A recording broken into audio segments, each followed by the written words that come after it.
Hello, everyone. How you doing? How you doing this fine Friday? It is Friday, my dudes. We are at the weekend. Everything will be fine because the week is over. By the way, hello everyone in chat. How did the telephone propose to his girlfriend? He gave her a ring.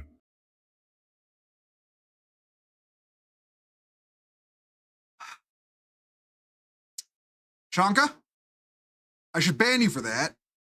I'm not going to, but I should ban you for that. One moment, I have to fuck around with my chat, with my shit a little bit. There we go.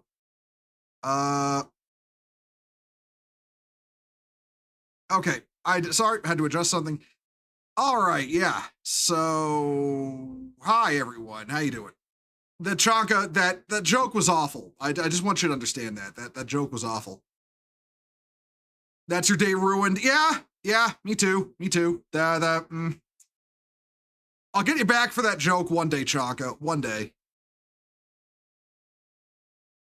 The awkward silence after Chanka's jokes is always more funny than the actual joke. I mean, they're dad jokes, so that's like the whole point. That's like the whole point of a dad joke. But yeah, hi everyone. Hi. I'm not gonna lie to you.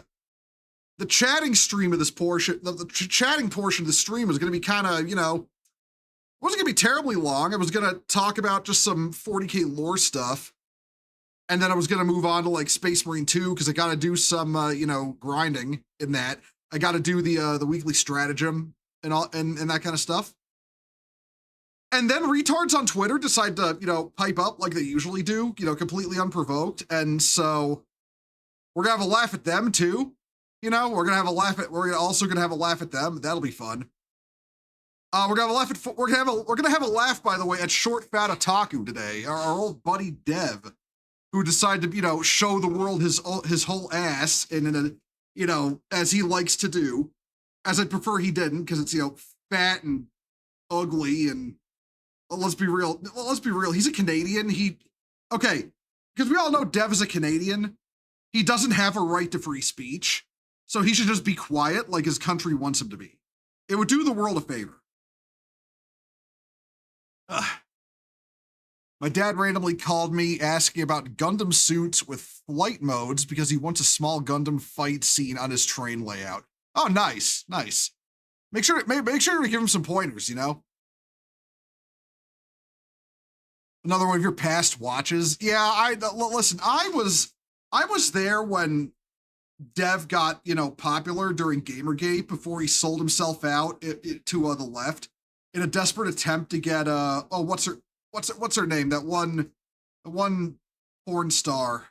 I think they're a porn star or something. Yeah, Lilith Lovett, before he sold out his principles and morals in a desperate attempt to get Lilith Lovett to bounce on it. So, yeah. I remember him in the Gamergate days before all that, when he actually had principles and made sense in his arguments. But, I mean, hey, those days are long past.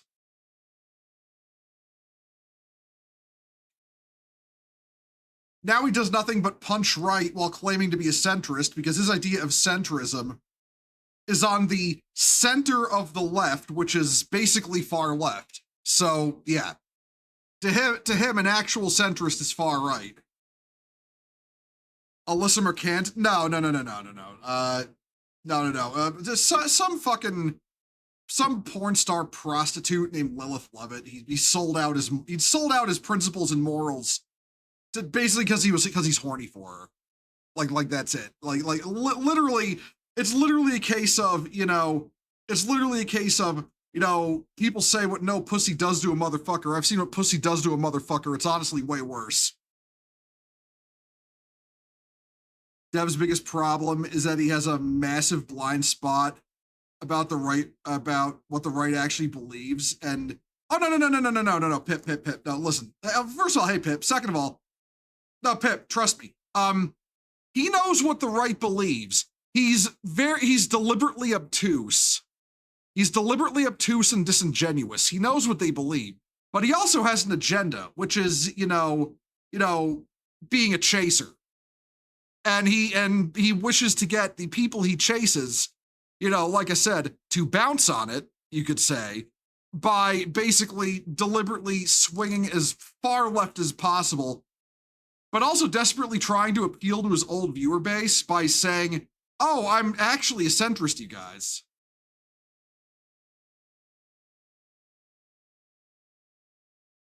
He bought a Witch from Mercury flight glider thingy, gonna try and lead him to UC stuff, but he wants obscure, even though most people, I would, Dragon Ranger, I would say at this point, Witch from Mercury is the opposite of obscure, just through the Twitter drama, even though Witch from Mercury didn't do that well. Like, yeah. I haven't watched Short Fat Otaku in a while. Again, drifted away from after his Skullgirls video. Rip Skullgirls, by the way. I haven't seen any of his videos in so long. We're talking like Gamergate was still going on the last time I watched one. But I'm fully aware of how far the man has fallen, and it's actually kind of sad. Also, Bo, Kosa is likely to get deadlocked again because despite technically advancing, it's a version that the House won't sign off to because both the Senate and the House can't agree on anything. Yeah. That's good. So yeah, these laws basically always fucking die. Like, they always die in, like, the Senate or the House. One or the other. It's just a matter of which. Take your pick.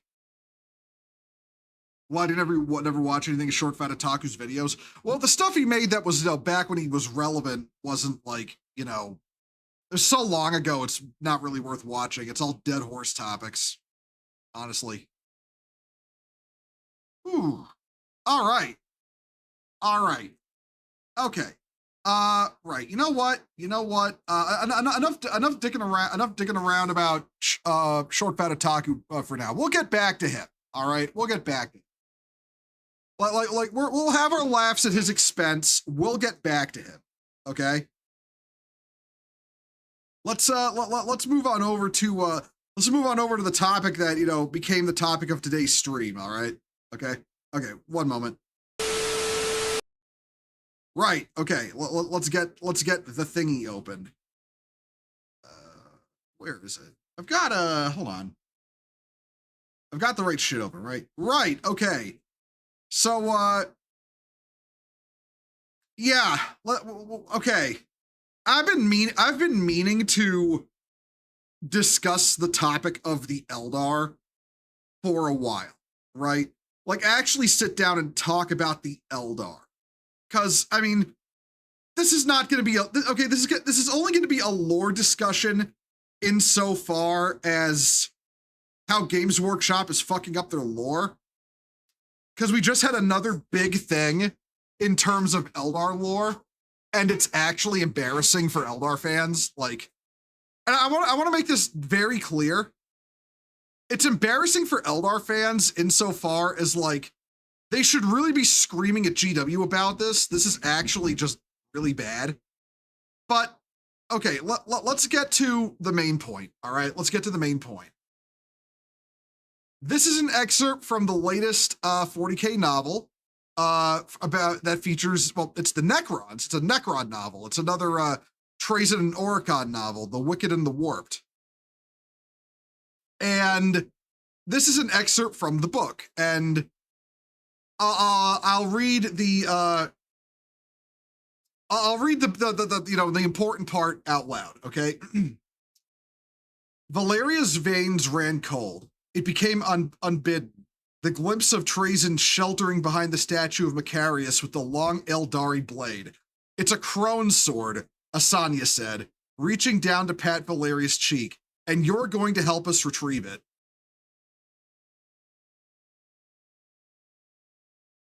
Yeah.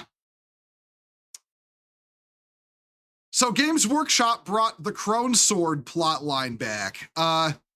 It's now a Necron plotline. Like, okay, I swear to God, being a fan of Eldar, like, you are a fan of Warhammer if you are a fan of Eldar, who are perpetually in the cuck chair. you are the cuck of the 40K fandom if you are an Eldar fan, all right? Like you may have seen these pictures I had up earlier. Like, okay, we need to go over how Games Workshop is handling Eldar lore. Like, okay, so here on fucking this is Lexicanum, we have the entries for the last 4 Craft World Eldar novels. Those were Osserman, Hand of Osirian, Jane Czar, The Storm of Silence, Rise of the Ynnari Ghost Warrior, and Rise of the Ynnari Wild Rider. These books came out between 2015 and 2018. There has not been a single Craft World Eldar novel since. These were 2 different series. I want to say this one was going to be a multi-book series covering stories about the Phoenix Lords. And these were going to be stories about the Ynnari, like what was going on with their plot line. Games Workshop canceled both. This book came out in, what was it? Jane Czar came out in 2017. That was the last book of the Phoenix Lords. Wild Rider came out in 2018. That was the last book in the Rise of the Ynnari trilogy. They never finished either series. They stopped making them. Gav Thorpe is not writing them anymore. They canceled them. And then we had the Psychic Awakening Phoenix Rising book in 2019. This was the book that finished the Ynnari plotline. This book right here. And how did they finish the Ynnari plotline? Slaanesh sent Shalaxi Hellbane, the named character for the Greater Demon of Slaanesh, to steal the last Crone Sword so it could be hidden in Slaanesh's realm where the Ynnari will never find it. The Crone Sword plotline was basically going to be the Ynnari's attempt to fully awaken Yinaed, the Eldar god of death, by bringing together the ritual involving the 5 Crone Swords. And basically, because this would have ended in the death of Slaanesh, which had been wildly unpopular in Age of Sigmar, Games Workshop basically shelved the plot line entirely. They had the last Crone Sword be stolen, and that was it. That was it. The plot line ended. That was in 2018. 18. That was 8 years ago. There has been no main Eldar lore content for 8 years. Now, don't get me wrong. There have been Eldar codexes. There has been an Eldar codex, Craft World, Drukhari, Eldar codexes. Every edition since, 8th edition. But there has been no Eldar lore. Eldar lore has been stagnant for 8 years now. They have got nothing.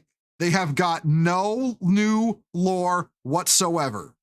You know what? Okay. You know what the new lore they got was in 10th edition? Anybody remember this? How Wraithbone is no longer a psychically generated material that the Eldar create. They mine it now, and the Bone Singers just shape it.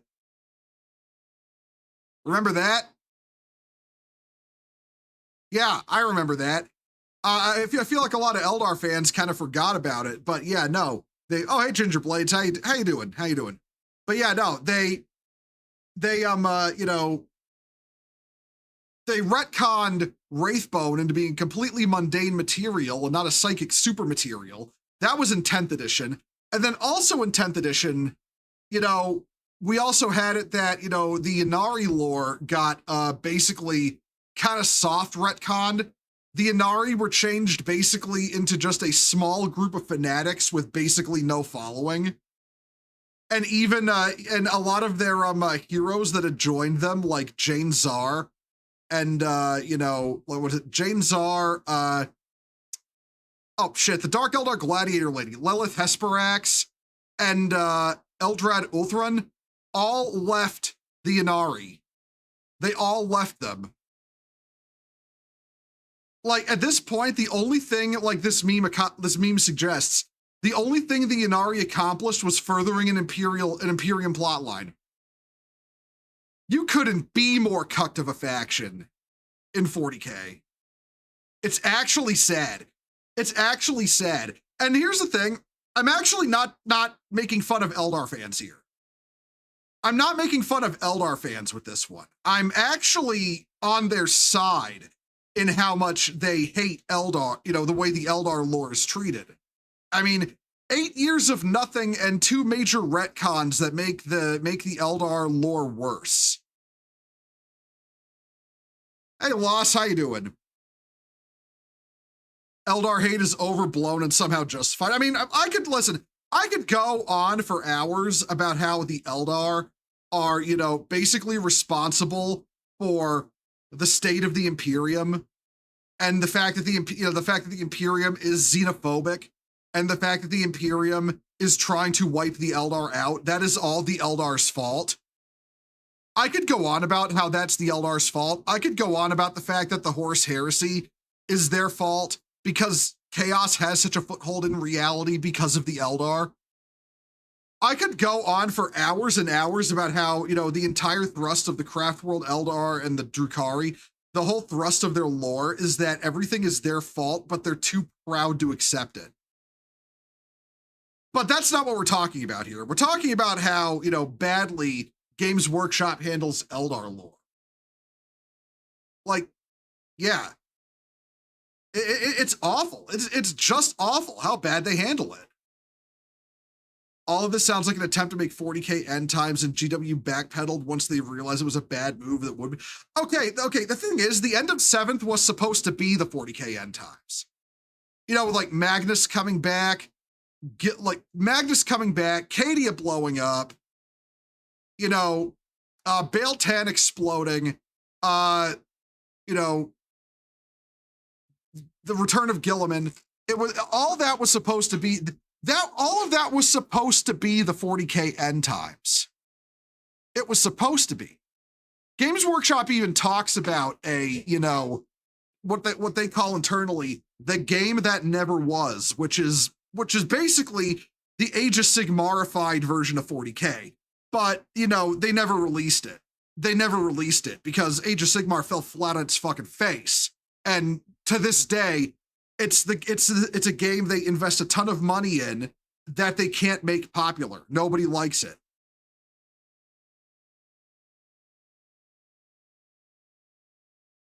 The racist Eldar Craft World has got, you know, Baal Tan blew up back at the end of 7th. That was a while ago, EA. That was a while ago. That was back when Cadia fell, Gilliman came back, and all that shit happened. That was the Gathering Storm storyline. But, right, yeah. I'm getting off track here. Right, so you've got all this massive mismanagement by Games Workshop, and now, on top of that, you have this. They took, I don't know all the context of what's going on here. I have not read the novel. This is an excerpt that I saw. Full disclosure. But basically, it seems like they have given the Crone Sword plotline to Trazyn the Infinite, to the Necrons. The most pivotal plotline in the history of the Eldari, you know, of the Eldar, of their entire story, which would be freeing themselves from Slaanesh, right? Ended on an abrupt cliffhanger. Not even a cliffhanger, it was a fairly decisive ending in Arcs of Omen. Ended it decisively, you know, and suddenly, because they canceled the Rise of the Inari novel. And then hand it to Trazen. Hey, they hand it to Trazen the Infinite. Like, it's actually laughable. We need to finally admit that Games Workshop just hates the Eldar. Like, we actually just have to like admit that now. Games Workshop hates the Eldar more than any other faction. They don't know what to do with them. And listen, and if you think I'm wrong, for a race that's supposed to be so pivotal to the central plot line of 40K, who all remembers the Eldar's grand total presence in the the War Between Gods trailer for 11th edition, where the Eldar screen time was a grand total of like 4 seconds or something like that. Like that 4-second shot of a Dire Avenger on a craft world. Like that's all they got. The Necrons and the Tyranids had more screen time than the Eldar in that trailer.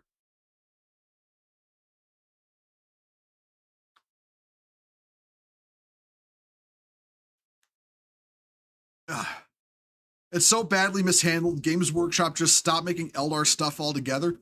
Well, no. I don't believe that for a minute. I don't believe for a minute they should stop making Eldar stuff. What they need to do, first of all, Gav Thorpe has a stranglehold on writing Eldar lore.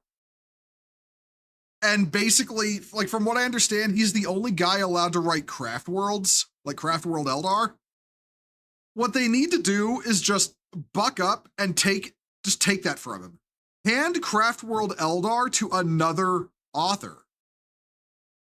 Like it's pretty ridiculous now just how their Eldar get nothing.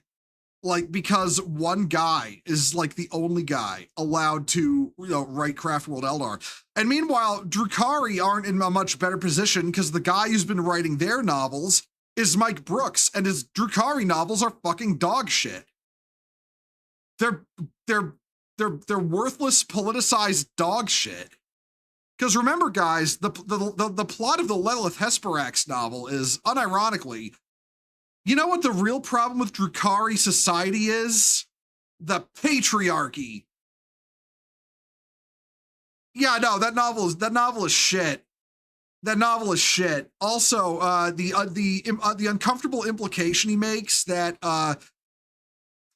male members of the succubus cults can achieve freedom and equality if they just become transgender. He put that in another Dark Eldar novel. Maybe it was a short story. I don't know. It was like one or the other. But Mike Brooks wrote that unironically. Like, bro, you really didn't read what happens to men in the succubi cults before you wrote that, did you? It's not a good look, buddy. It's not a good look. So yeah, Eldar are trapped between two bad authors, and the fact that Games Workshop is just deathly afraid to release get any novels commissioned for Craft Worlds because they canceled the last 2 Eldar story series that they were working on. GW has to tell Mike Brooks to cut it out. Well, I mean, okay. I don't know how long Mike Brooks has at Black Library, just because, I'm gonna be completely honest. If you're regulated to writing novels starring obscure Xenos factions, like say, the Corsairs and the Corsairs and the Drukhari are an obscure faction. Like, let's be real, they are. They're an NPC faction. But if you're regulated to writing novels for obscure Xenos factions as the main character, you've basically been reassigned to Antarctica by Black Library, and it's just a matter of time before your contract is up for renewal, and they just don't renew it. Well, let's be real with ourselves here. That's what that is. I don't think Mike Brooks will be there much longer, especially if, the vibe shift in the company that we saw with Phil Kelly taking over 40K rings true. I get the feeling if they keep Mike Brooks on, they'll probably move him to Age of Sigmar, where he won't do as much harm.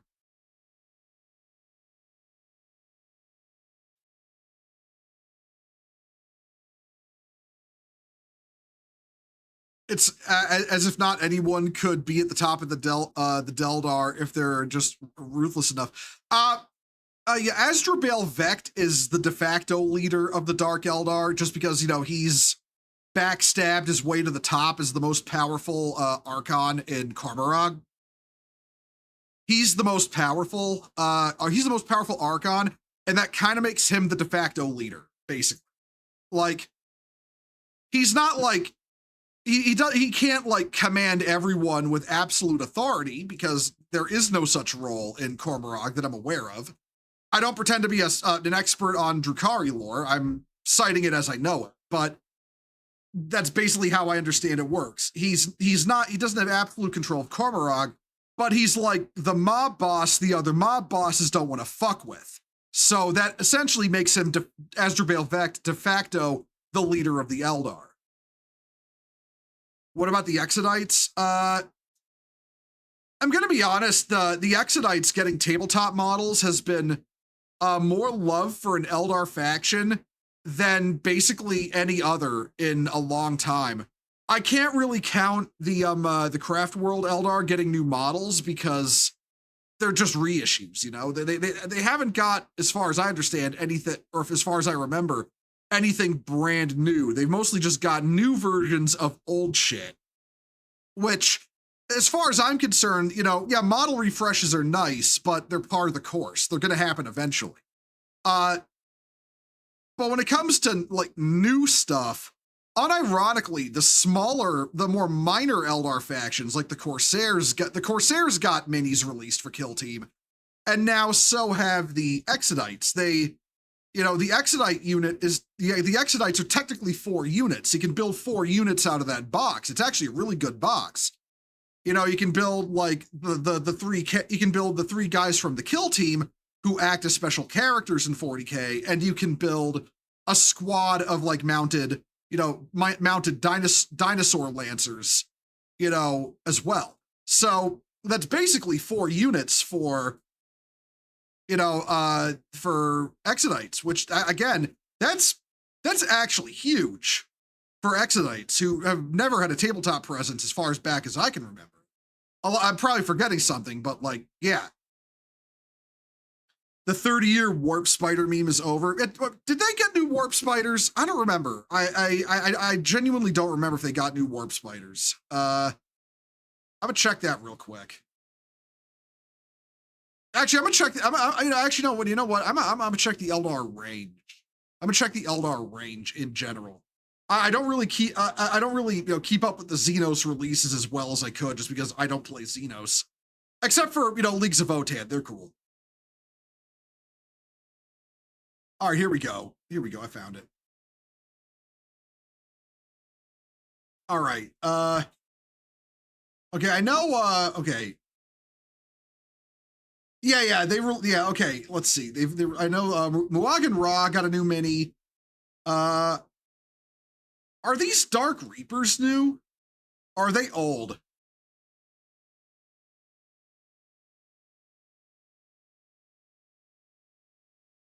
I genuinely don't know if these are old or new or not. I think they might be pretty old, maybe. Like not new, but oh no, I don't remember when these came out.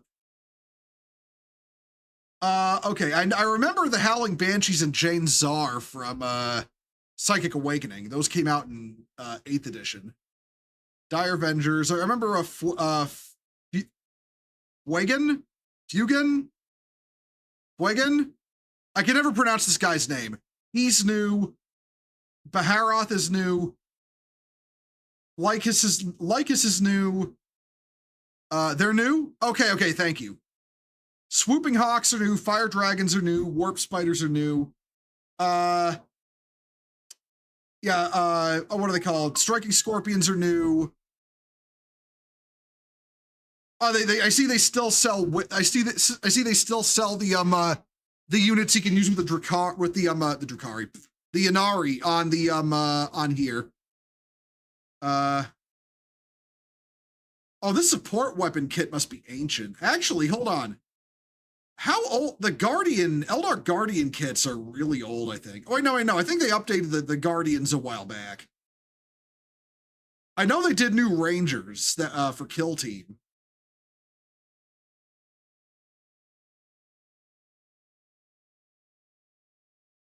Yeah, the Harlequins are fairly old. The Harlequins are fairly old at this point. Uh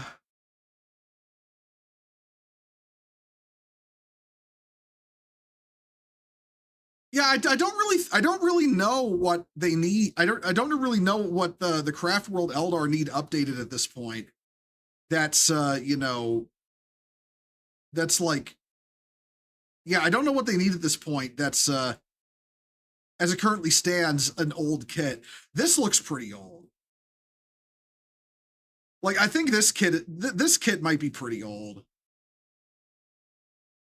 Well, like this guy right here holding, the shuriken rifle, looks like might be a fairly old model. I don't quite remember. Again, I don't know if the support platform ever got an update. But yeah, no, it's like I said, other than like characters, really, the Craft World Eldar don't get new things. They just get refreshes, like refreshes of old stuff. They haven't got a new kit, like a brand new unit in a very long time. Support weapon, killer name. Yeah, well, it's not. It's meant to be. I forget if you're supposed to put this with like a guardian kit.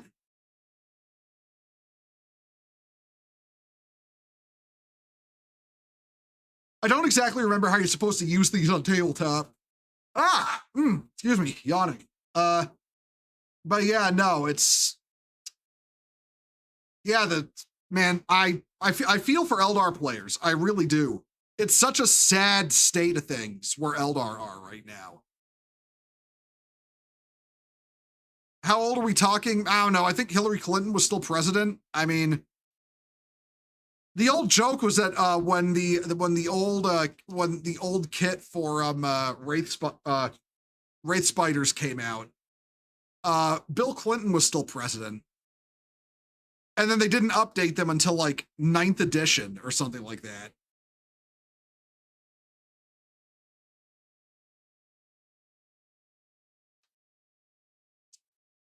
Isn't the Eldar faction a hard faction to give you new units?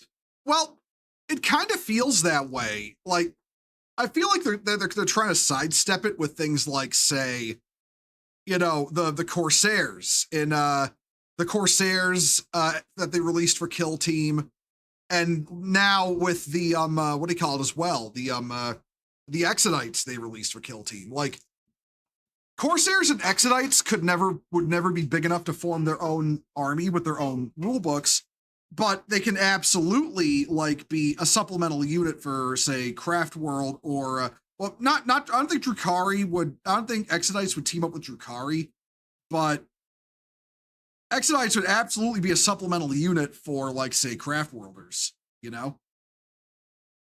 And Corsairs will work for anyone. Like, they're space pirates. Like that's their whole thing.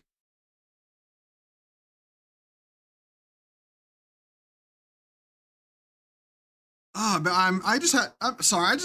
I just had to talk about this just because it's such a shit situation for Eldar players. Like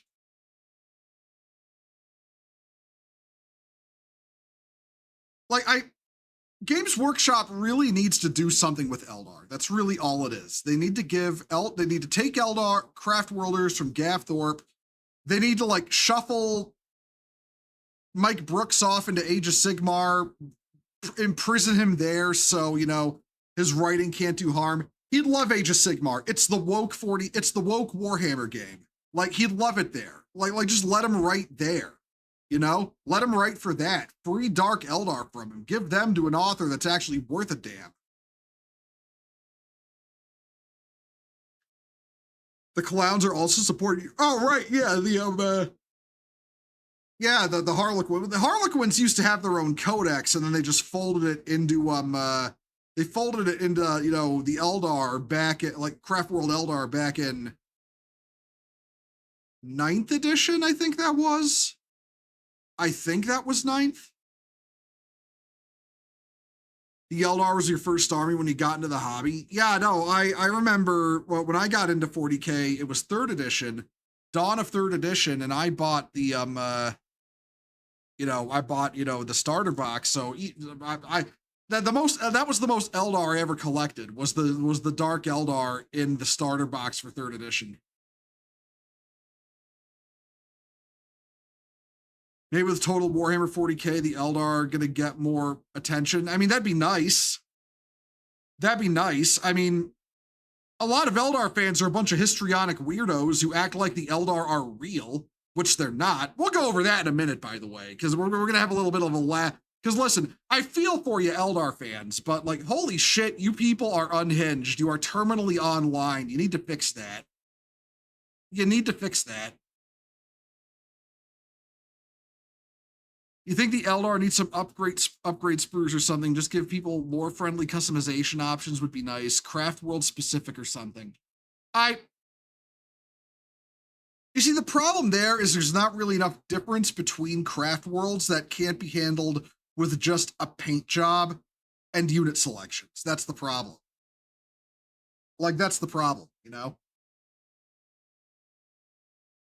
I feel like GW really are just starved for ideas on what to do with Eldar, and are too afraid of Gaff Thorpe throwing a hissy fit if they get somebody else to write craft worlds. I hope they get somebody else to write craft worlds. Listen, if you're gonna give Eldar to anybody, I would absolutely say the Infinite and the Divine author. I forget his name off the top of my head, unfortunately. Him, give it to him. He's a way better writer than Gaff Thorpe. Gaff Thorpe was never good. Gaff Thorpe can make a good audio drama script,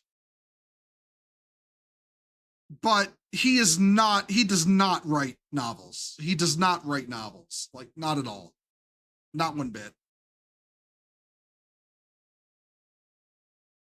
If only they actually followed through with the Inari plot and actually got the God of the Dead out, it could have expanded the storyline so much more instead of Chaos, Tyranids, Necrons versus Imperium. Robert Rath. Thank you, Ghost. Thank you. I forgot his name off the top of my head. Like, okay, here's the problem, I think, is that Games Workshop feels the Inari plot line is too tied to the death of Slaanesh. And as much as Age of Sigmar fans might try to tell you otherwise, Age of Sigmar rattled Games Workshop. Its failure rattled them a lot. Like the whole idea of, like, say, you know, killing Slaanesh, because the reason that Kirby, Tom Kirby, the previous CEO, wanted to kill Slaanesh was because he wanted to make Warhammer 40,000 a more kid-friendly. He wanted to make Warhammer in general, not Warhammer 40,000. He started with Warhammer Fantasy because that game was flagging at the time. He wanted to make Warhammer more of a kid-friendly, softer, more G.I. Joe Saturday morning-esque kind of show, game, setting, you know what I mean? Instead of, like, the grimdark, ultra-violent, hellhole universe that it is. He wanted it to be have more kid appeal, so we could seek, a wider audience. So there it is, there it is, the wider audience, once again, ruining good things. So he had, Warhammer Fantasy, which, because of Games Workshop's neglect, wasn't selling too well, nuked to make Age of Sigmar, which was supposed to be a more kid-friendly setting. And it failed, because that's not what anybody wants out of Warhammer. Not even the kids they were trying to sell it to. So ever since, they've been scrambling to try and fix Age of Sigmar, and it hasn't been working. And that's why they're going to reset Age of Sigmar in the next edition. And yeah, killing Slaanesh was part of that, because if you kill Slaanesh, there's no more pink horny demons that might upset little Timmy's mom. So when Age of Sigmar happened, they killed Slaanesh. And then when they realized that wasn't popular, they retconned it into being, oh, no, Slaanesh wasn't killed. Slaanesh was just imprisoned, and the prison is breaking down. But they were left over with the Inari plot line from trying to Age of Sigmarify 40K, and they couldn't think of a way to write the Crone Sword plot line without still killing Slaanesh, so they, ditched it. They ditched it. And yeah, it feels like they might be picking it back up now, but, because obviously somehow the last Crone Sword is now in the hands of okay, this is assuming this is the last Crone Sword, and not assuming that Games Workshop is just completely retconned Psychic Awakening, which is entirely possible. Psychic Awakening was not a hit. It fell on its face pretty hard. And as we've seen with the start of 11th edition, Games Workshop has been pretty retcon happy with, bad lore from the previous 3 editions. D&D 5th edition popularity at the time makes sense why GW want to pivot to that, not realizing in a few years 5e hype burned out. Like in the 80s, people moved on to Warhammer Fantasy. Like in the 80s, people moved on to Warhammer Fantasy Battles. Yeah, pretty much. Slaanesh being horny is itself a meme. Oh, I mean, yeah, but we're talking Games Workshop writers here, man. You think they know what they're talking about? I feel like they're just stuffing the sword in trays. Oh yeah, like they're well, okay. Well, what you got to realize is, if they're stuffing the sword in Trajan's museum, that makes it recoverable. The idea of the last Crone Sword being under Slaanesh's pillow in her palace and her realm in the warp was that you could never recover it. Like, how Trajan could recover it by itself is questionable, Yeah, well, that's my point, Dragon Ranger. It's assuming it's the same Crone Sword, right? It's assuming it's the one that's missing, and they didn't just retcon the entire Crone Sword plot line from Psychic Awakening, out of the story entirely to start it from zero here with, Trajan having found, which is, again, also a possibility. Remember, everyone, Games Workshop completely deleted all of the Psychic Awakening articles off the Warhammer community website, except for the lore entry ones. They deleted all the articles. You can't look up Psychic Awakening shit on the Warhammer community website anymore. Actually, you know what? Hold on. Well, you know what? Let's try that live. One moment.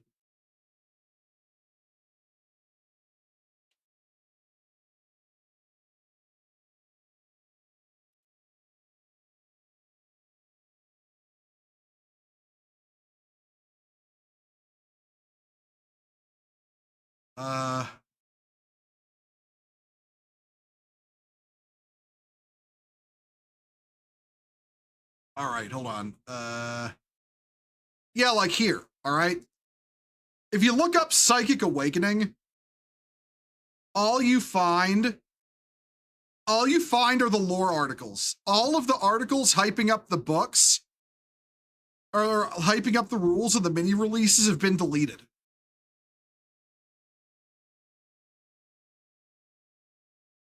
This is it. This is everything for Psychic Awakening still on the GW website. And hold on. Let's like if you type in Phoenix Rising here, the name of the book where the Crone Sword plotline was axed, nothing. Wait. I didn't spell Phoenix wrong, did I? Nope.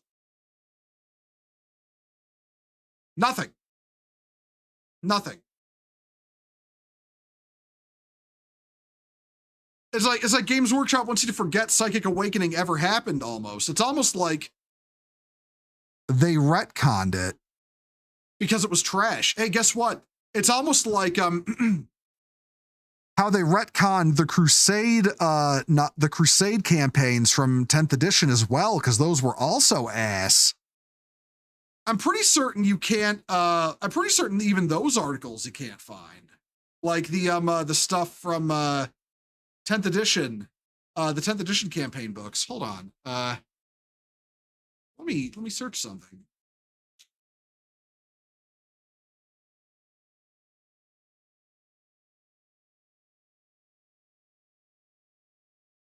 Oh no, those are still there. Those are still there. Okay. Those are still there. Like here's Crusade Armageddon. Actually, hold on. How much of this stuff do they still have? You know, how much do they still have up?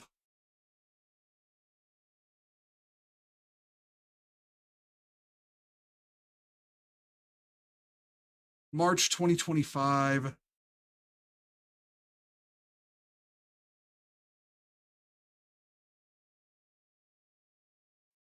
Actually, here's another thing. Let's look. Let's check this. So okay, there's gonna be a lot of stuff like here because we had a lot of stuff revolving around. Oh, okay. There's a solitary article about Crusade Armageddon.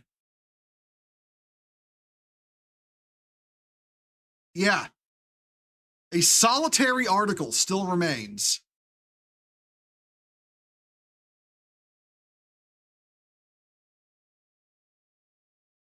And guess what? It's just the reveal. It's just the the reveal. You know, it's just the reveal. It's almost like they're trying to like make people forget this book existed.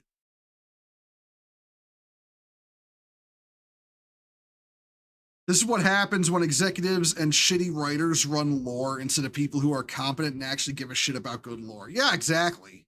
Exactly. This is like we could have avoided Games Workshop needing to hold on, let's look some other stuff up. Let's look some other stuff up on this website.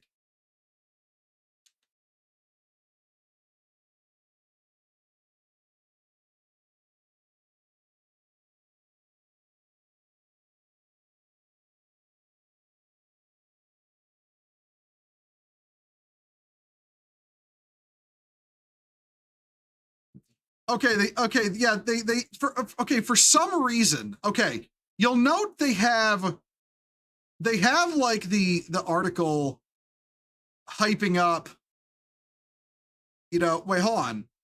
Warzone Nachman Vigilus alone. Right, they don't sell it anymore. Was this the one? What? No, this was from 22. This was from the 2022 book. From I think this was 8th edition.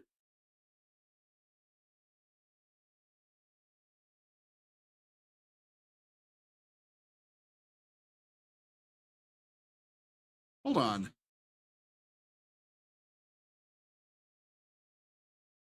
Hold on. Okay, I need to look this up. My memory is fucking with me. What? Hold on.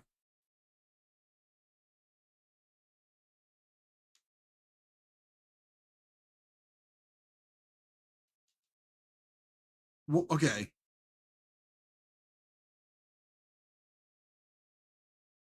All right. I need to look this up. I feel like I'm getting punked here. All right.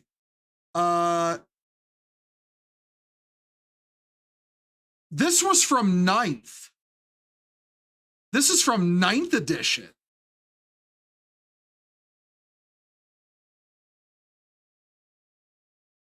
Uh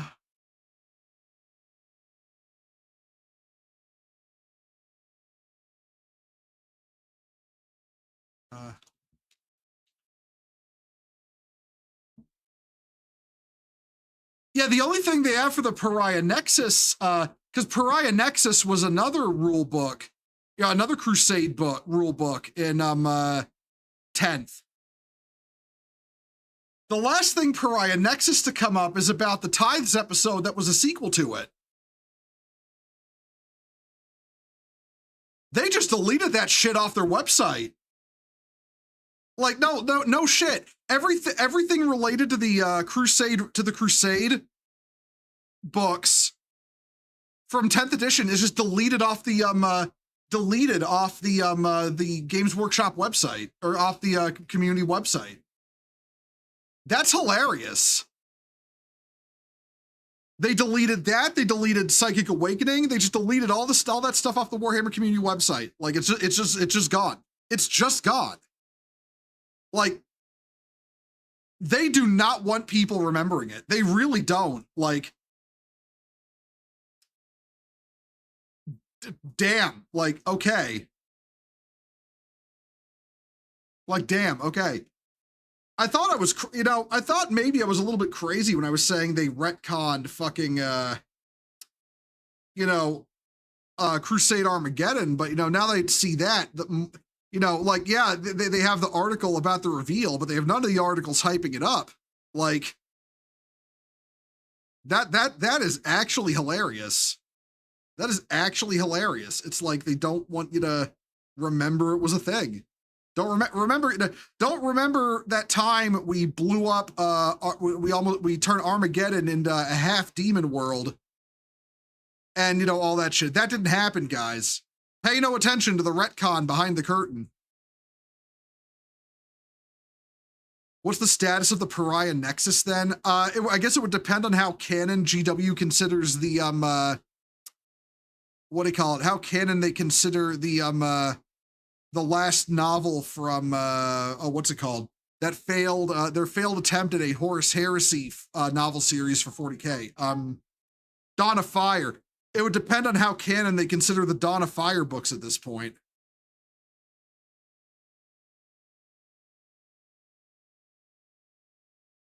I'm gonna be honest. I'm wondering how canon they consider. Considering the Scouring also flopped on release, I'm kind of wondering how canon they're going to consider that too. Like with what do you call it? Like with what was it called? Like Ashes of the Imperium, was that it? Yeah, Ashes of the Imperium. Like, I wonder if they're going to retcon that now and try and start over. Because that book didn't do well either. I was saying it before. Starter series for a new, sequel to the Horus Heresy got 5th place in popularity polls for, Black Library Book of the Year. And because of the politics behind the novel, it had a female custodian in it. That novel was getting voted like crazy, like botted like crazy by all the people who were for the female custodians, but would never, ever, ever, ever, ever buy a mini of. Except that one guy. We don't talk about that guy. But yeah, no, that's actually funny. That's actually funny. Like, well, it's like Games Workshop is going full scorched earth on all the bad lore. The bad nonsensical lore, from older editions. Because I remember when Psychic Awakening came out, nobody liked Psychic Awakening. I remember that very clearly. Nobody liked Psychic Awakening. It was such a flop.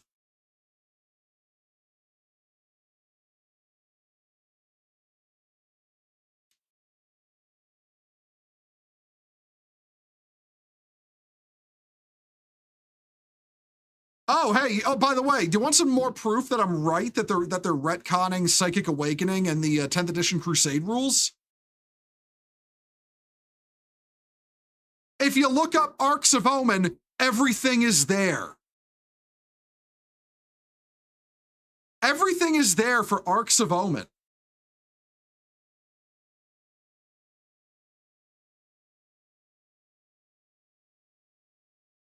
So Arcs of Omen is there. But Arcs of Omen is there. Psychic Awakening is just the lore entries, which they probably have to keep there for legal reasons because they had authors write them. Let's see. Initiating attack protocol 23. Hey, Damien, thank you for the raid. Welcome, Raiders. How you doing? How was New Vegas? How was New Vegas? You enjoy that? Yeah. You have a good stream, homie? I'll also say, Damien, if you, I know it's probably late over there. If you gotta head out because you're tired, that's cool. You want to stay or just lurk, that's cool too. Whatever. Either way, I hope you had a good stream, dude. But yeah, no, like again, all we have for Psychic Awakening is this. All the Arcs of Omen books are there.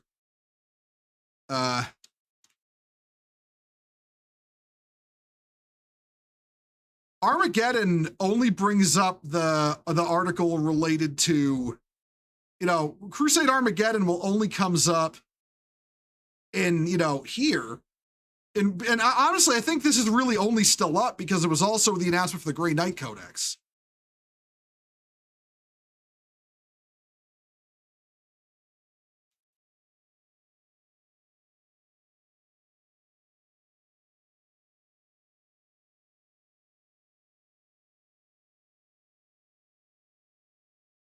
Like, this is all that remains of hyping up the Nachman Gauntlet.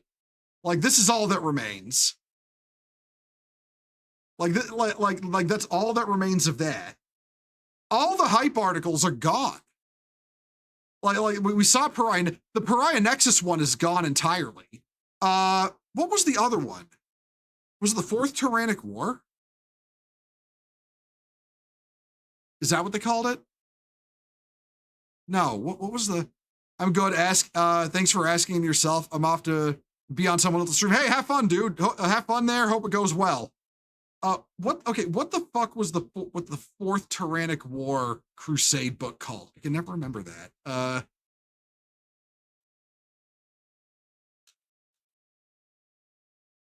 Fourth Tyrannic War rulebook? Crusade Tyrannic War. All right, that's what it was called. Let's look that up.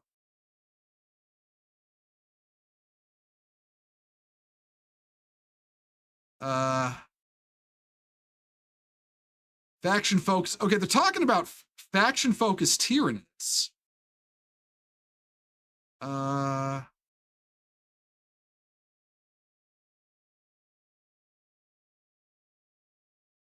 not mentioning this one either.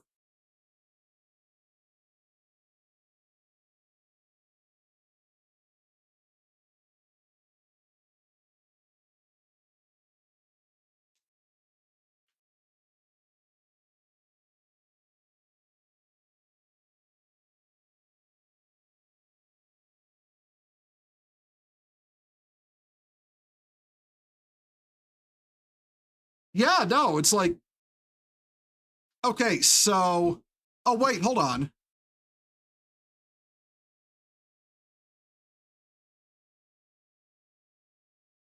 Okay, this is the only reference left to Crusade Tyrannic War is this article here.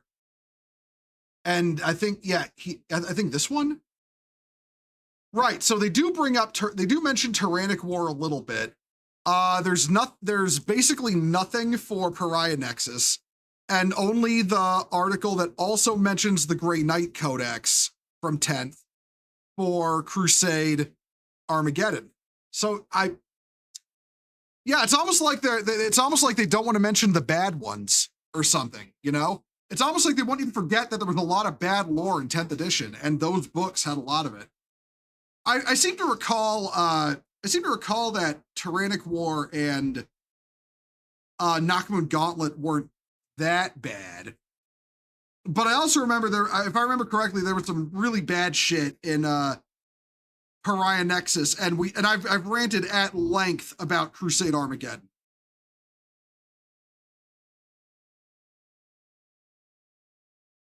Man, it's almost like Phil Kelly took charge and was like, all right, this shit's gotta go with some of the bad lore intent, man.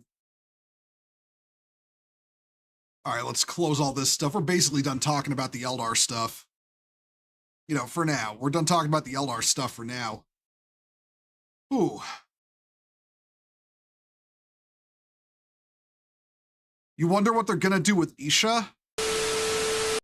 I mean, okay, doing stuff with Isha would require advancing the Eldar plotline, and that's just not happening. Like, yeah, I'm fully convinced they're not gonna, you know, they're not gonna do anything with the Eldar plotline. I don't think. I think they're like, okay, I'm gonna have to learn more about the Wicked and the Warped when it comes out, and like the context of why there's a crone sword in the novel. But I'm gonna be honest. I don't really have much hope for the Eldar plotline. They're never gonna free Isha. They're never gonna bring back. You know, they're never gonna fully realize Yinad. The Laughing God will, you know, sit in his, you know, goon cave, fucking, you know, trolling Slanesh all day. They're really not gonna do anything with them, I don't think. Like, I don't think so.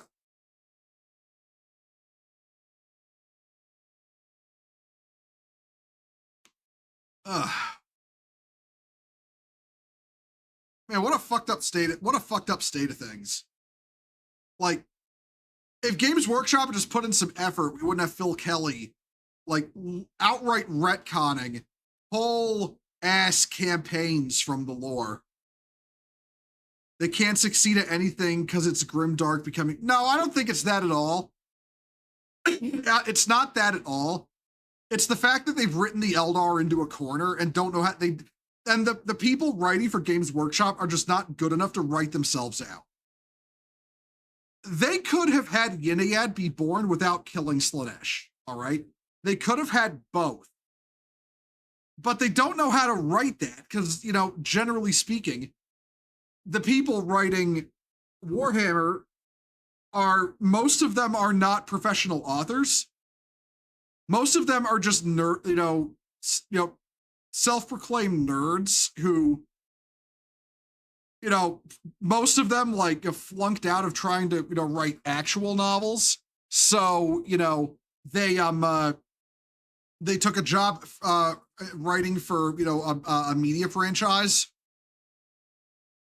Like Aaron Dembski-Bowden is like that. And let me tell you something. You wonder why Aaron Dembski-Bowden gets so fucking mad when it comes to like people second guessing him on 40K lore? That's why. He was one of those guys who wanted to be like a big time New York Times best-selling author, which really not much of a flex. There's not much to being a New York Times best-selling author. It's everybody who sells a book gets given that title. But he flunked out of being a real author, so he signed on to Games Workshop to be like, you know, write franchise fiction. And that was where he got noticed, and he's kind of forever permanently salty about it. Good lore requires both competency and being able to take risks, and GW is so traumatized by Age of Sigmar that they're incapable of taking risks, even if they were competent. Well, and the funny thing about that is, half the problem with Age of Sigmar lore is that it is like the reason why you never let editors write your stories. Like a great example of that is Joe Quesada in One More Day.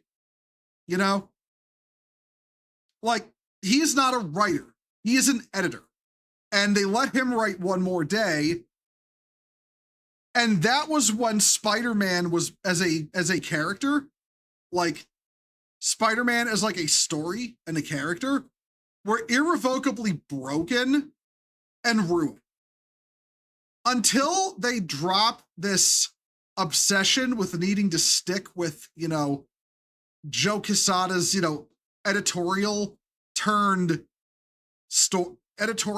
comic book, One More Day. They will never bring back Spider-Man the way he was when the comics were popular.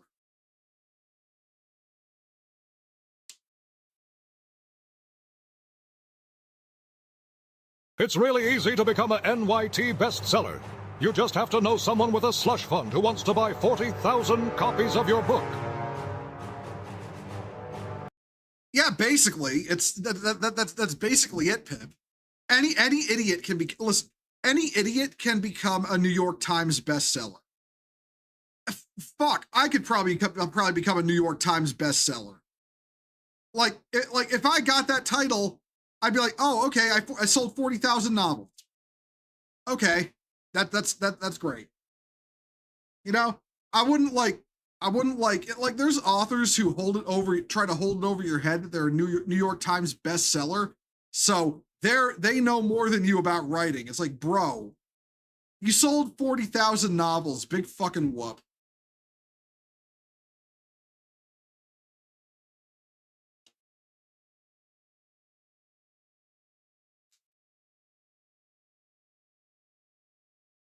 And that was the next episode of the Clone Wars. Somehow it benefited Palpatine. Yeah. Listen, I'll die on that hill that Tartakovsky Clone Wars is the superior canon Clone Wars. None of that CGI Ahsoka Tano bullshit, all right? The Tartakovsky animated Clone Wars is the canon Clone Wars. You can disagree with me and you're wrong.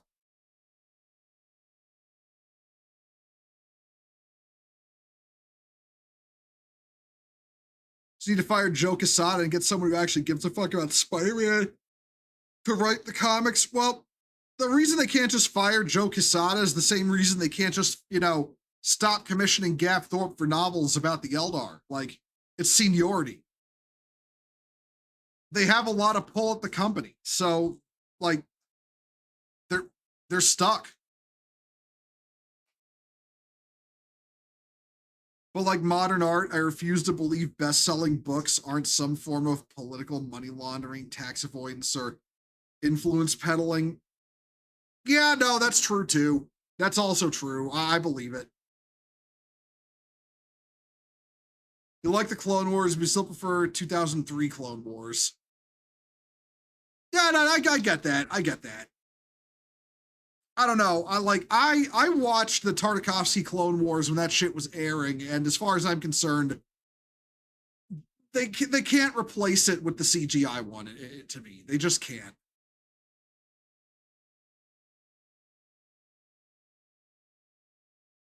Ugh. Man. I'm glad. Look, listen. I'm glad, going back to Warhammer, I'm glad Warhammer is unfucking it. Well, 40K anyway. Age of Sigmar is getting more and more fucked. Don't get me wrong. But I'm glad, I'm glad they're trying to unfuck 40K after, the Chat GPT edition that was 10th edition. Like, I'm glad. But it shouldn't have required all of this. It shouldn't have required massive retcons like this. 10th edition should have just been competently written. That was all we needed. But no, they'd experiment with artificial intelligence while also pandering to women and weird muscle mommy fetishists who don't fucking even play 40K. Whose entire involvement in 40K is purely performative.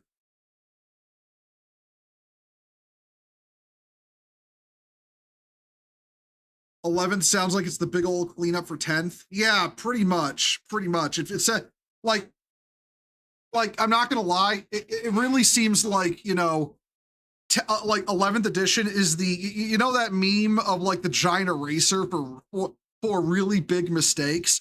So far, 11th edition really feels like it's that for 10. Like, I'm 90% certain Games Workshop realizes how hard they fucked up with 10th edition. The Eternal, I like aspects of both. Grievous was a lot more terrifying in the earlier series. They needed it to stay that way. The Eternal Curse of 4 kids limiting how villainous the fucking villains can be. I hate that shit.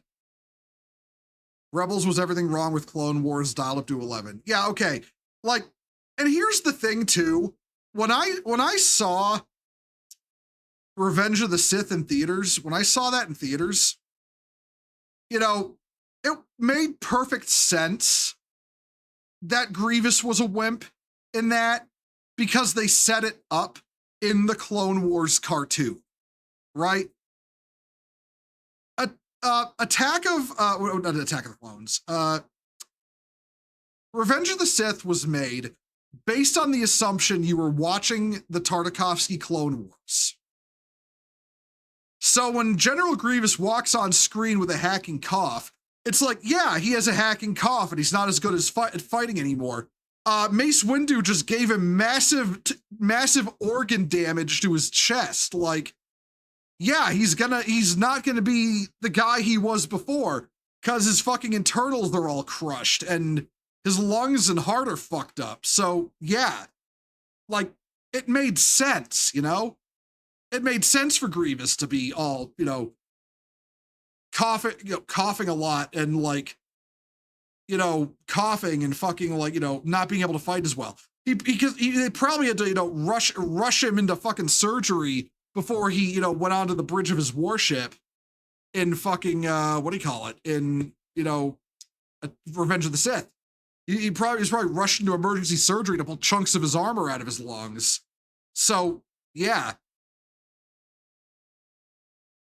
You love that detail of Windu giving Grievous his cough. Yeah, pretty much. But then because, you know, they made the Clone Wars cartoon to be a lead-in to Revenge of the Sith, but they made the Clone Wars CGI show to be a prequel. So they had to do a lot of backwards writing to try to make the Clone Wars fit. And to me, that's why it's not as good. Like, they had to pussify Grievous before, like they had to pussify him during the events of the Clone Wars in order to justify how he is in Revenge of the Sith. When in the Clone Wars, he was a goddamn terror who could go up against multiple Jedi, and then Mace Windu got a lucky shot on him as he was, fleeing Coruscant. And that's why he was the way he was in the movie. And there's all kinds of problems like that you'll notice if you watch the Clone Wars. Like, where's Ahsoka? Like where's Ahsoka during all this? Like, obviously, she can't show up in the movie because they never had a concept of Ahsoka in the movie or during the Clone Wars cartoon. Ahsoka Tano was a complete fabrication of the CGI show that never existed when they originally wrote the plots of, the Attack of the Clones movie, the Clone Wars cartoon, and the Revenge of the Sith movie. So they made up this character, and now they have to write around why she's never around Anakin during the events of the third movie. And I'm going to be honest. I feel like it was the lackadaisical, is that the right term? The lackadaisical slapdash approach to the lore of Star Wars with the Clone Wars CGI cartoon that justified to Disney everything that fucked up Star Wars under Disney. Like, I'm going to be completely honest, Star Wars would have been better off if Dave Filoni just was never given any kind of creative power.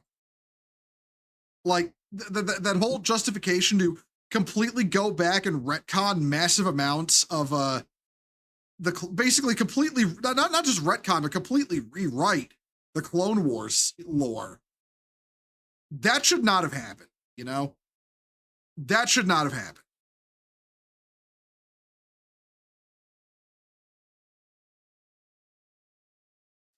Ahsoka was a shoo-in in the CGI show, was made Anakin's apprentice for some inexplicable reason.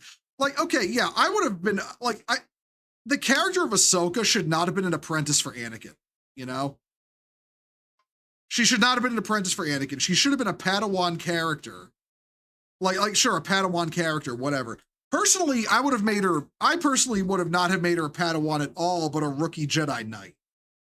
I would have made her a rookie Jedi Knight. Like, having just like, become a knight and is, teamed up with Anakin, but not be his Padawan. Because I'll just say straight up, the idea of Anakin having a Padawan flies in the face of all of his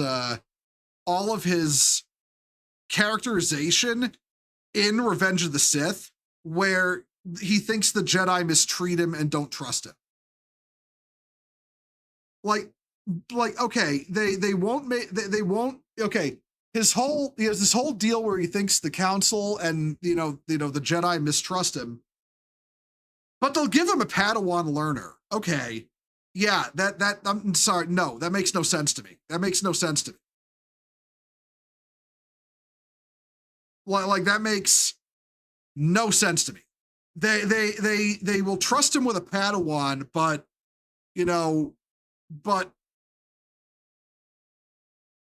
but they won't trust him with anything else. Like, yeah, sorry, it flies in the face of a Revenge of the Sith as a film. I don't agree with it. I don't agree with it, and I never did. I never did, and I never will.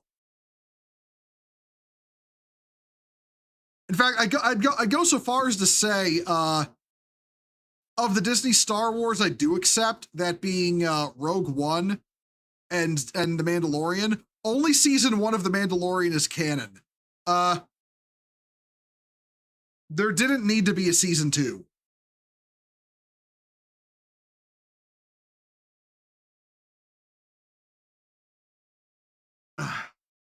There didn't need to be a season 2. Like, I'll be frank, I think it ended perfectly fine in season 1. Like, and even if you can include season 2, it ended definitively in season 2. The fact they made a season 3 was retarded. The story was over. Like, yeah, the story was over. There was no reason to continue it.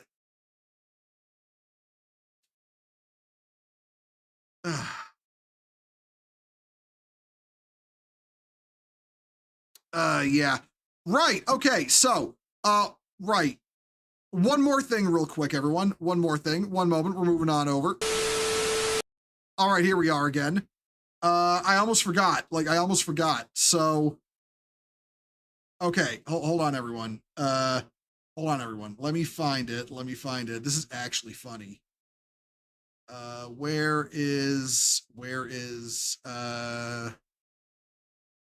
the fuck did I put that? Where the fuck was that post?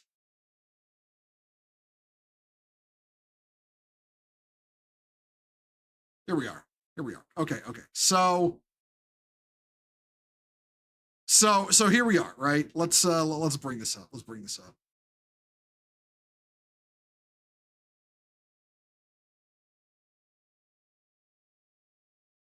So I made a bit of a hot take on Twitter, as I am wont to do. I decided to point out how, and this is true, by the way, the get woke, the go woke, go broke as a coat people been kind of quiet as of late, huh? They've been kind of quiet as, the entire gaming industry, the entire AAA gaming industry is being completely ventilated of woke influence.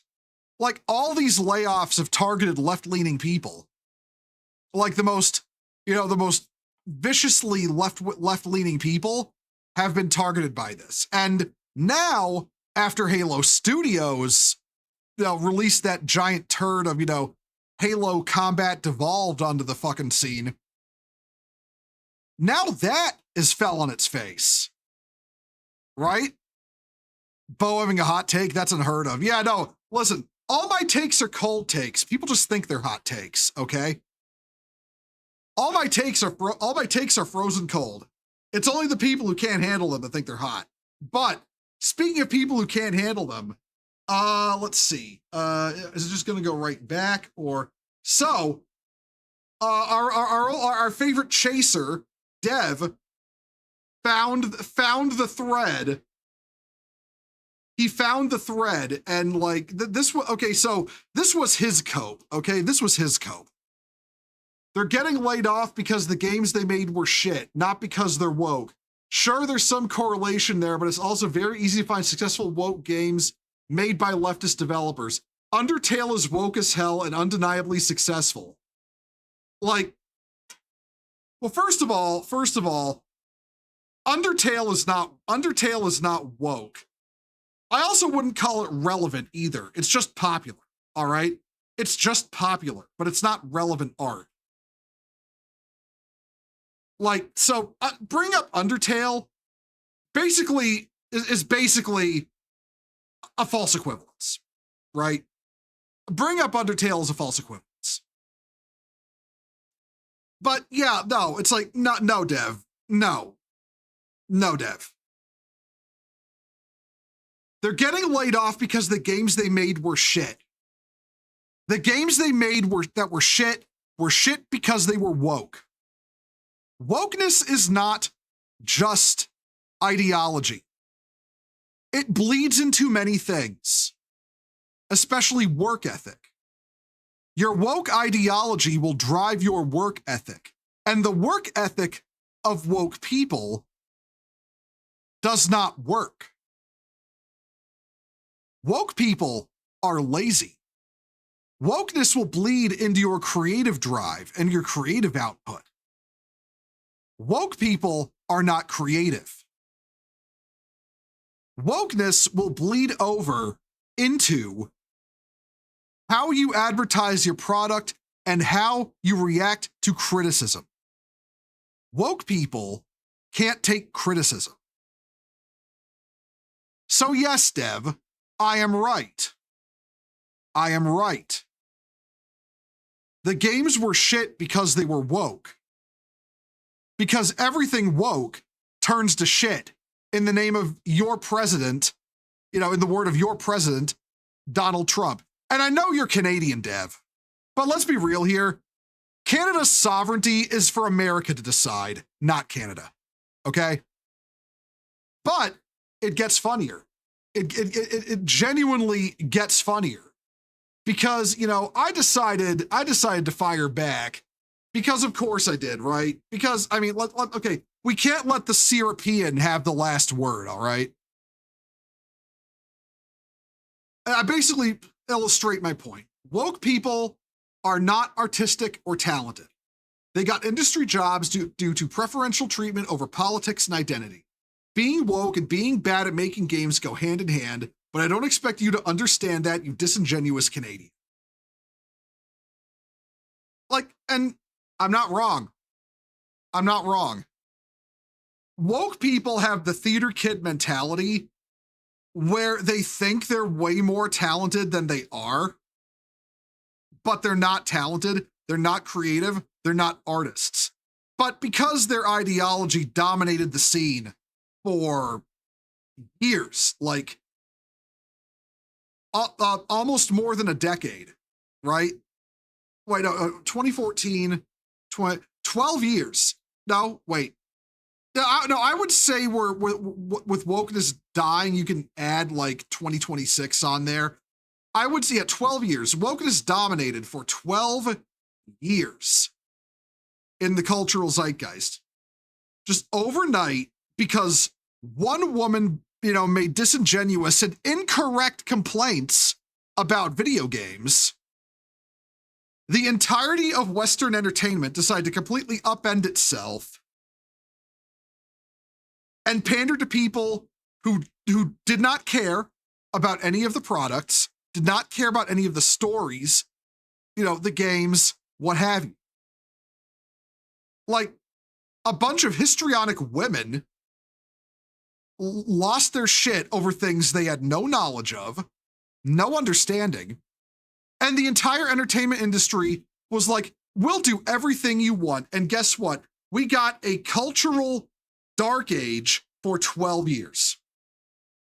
We spent over a decade in a cultural dark age due to wokeness. And to deny the effect of wokeness in causing that and maintaining that dark age, keeping it going until just recently now, as the dawn begins to break again, is ignoring history and ignoring reality. And then, of course, you know, Dev being Dev, had to say the following. You're an ideologically blinded, well, I'm not going to read that out loud. Okay, I'm not going to read that out loud. Because of course, Mr., you know, LGBT rights lefty Canadian is gonna, you know, pull the not, you know, is gonna throw around the F slur every chance he gets, right? So let's see. No, don't quote it.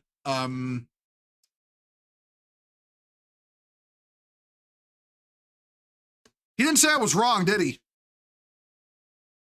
He certainly didn't say I was wrong.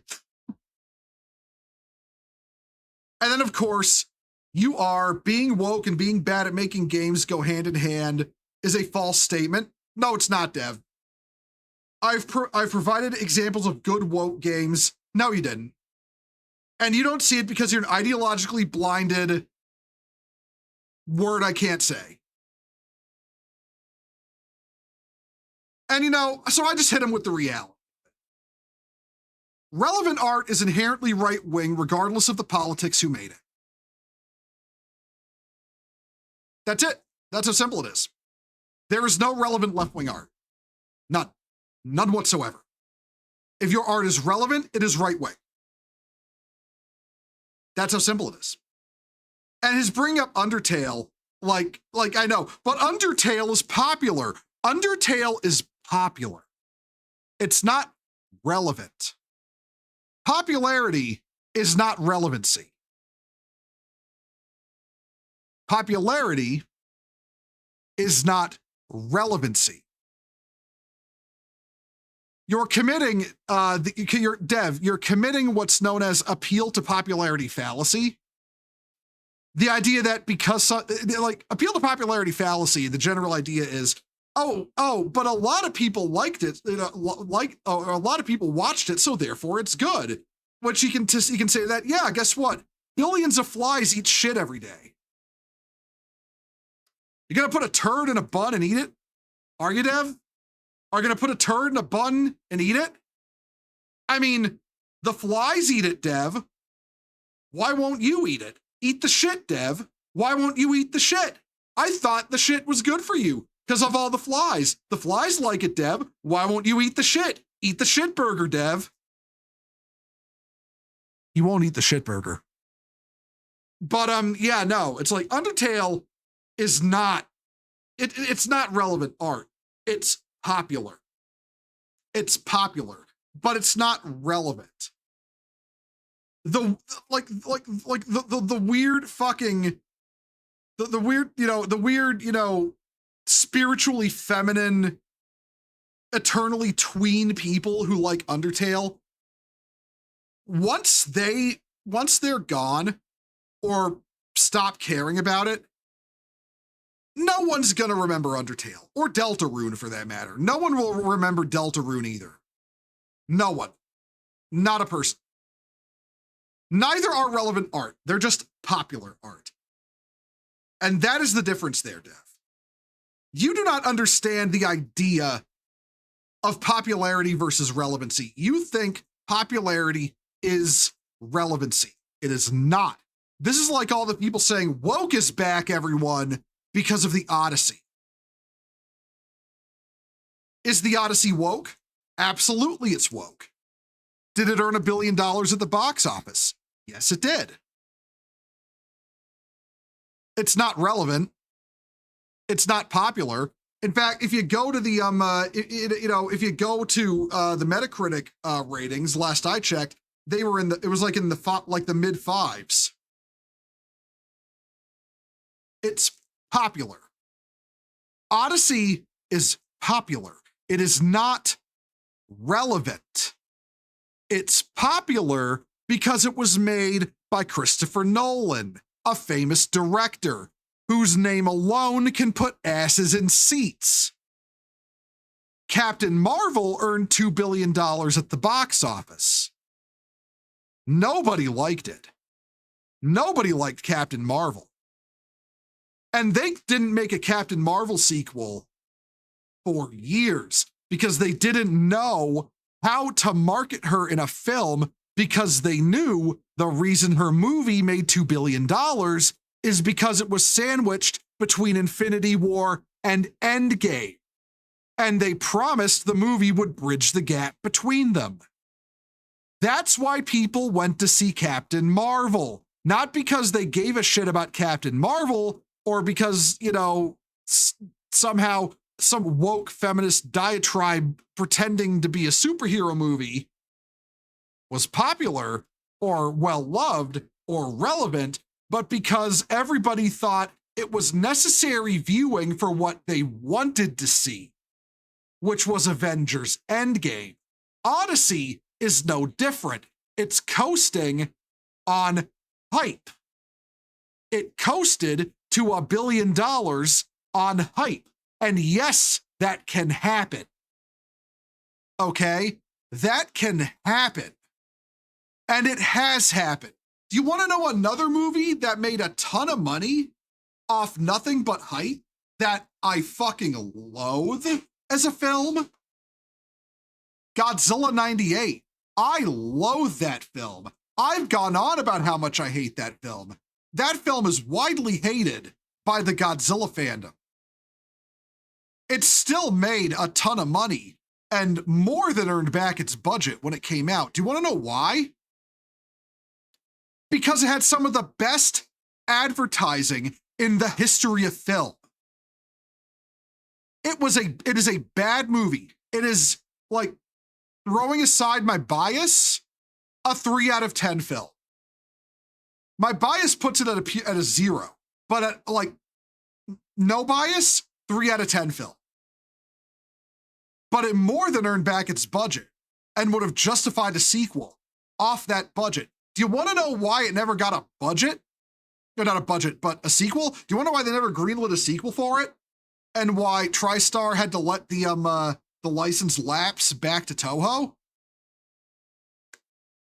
Because they made all that money off hype.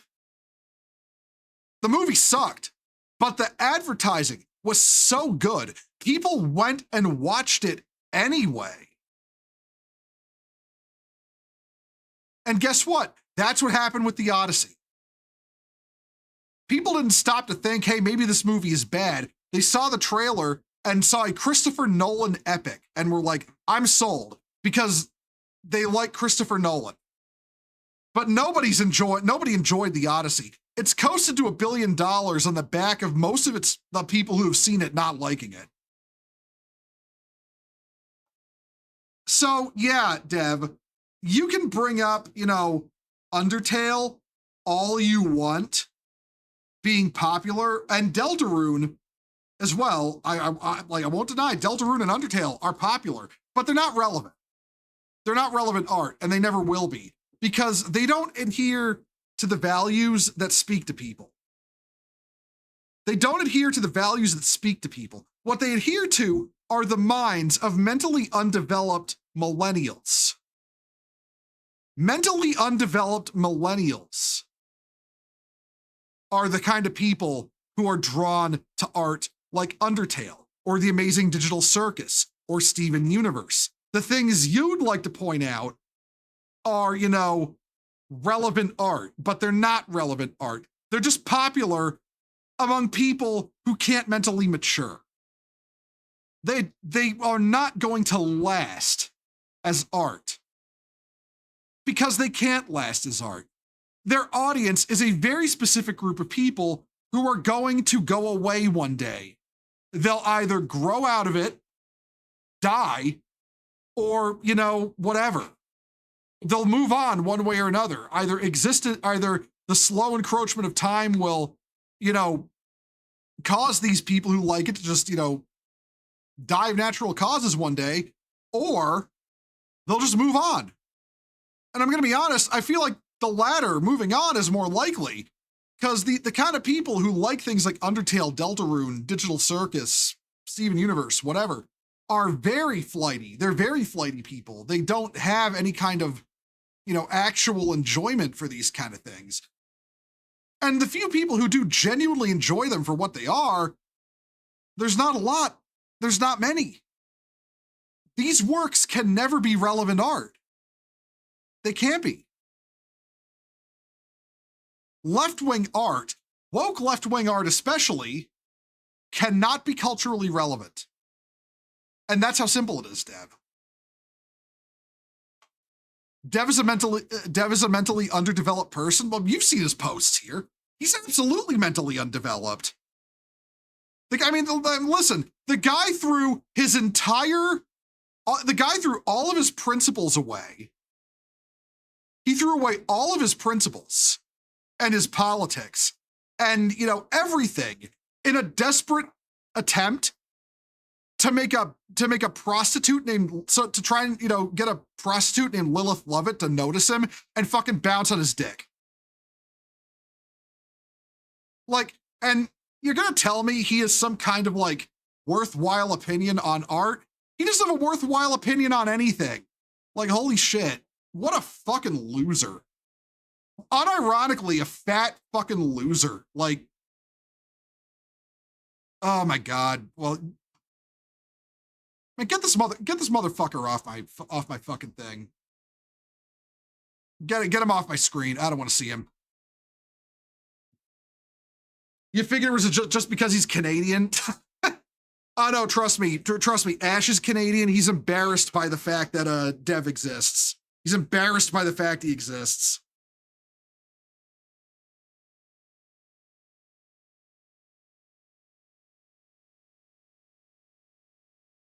Don't remind me, that complete loony bin Lilith Lovett. Oh yeah, no, I remember that one time. She was talking about what do you call it? She was talking about what are they called? Those Catholic priests who got caught doing horrible things to children, we'll just say, and was trying to use that as an indictment against the entirety of the Catholic religion.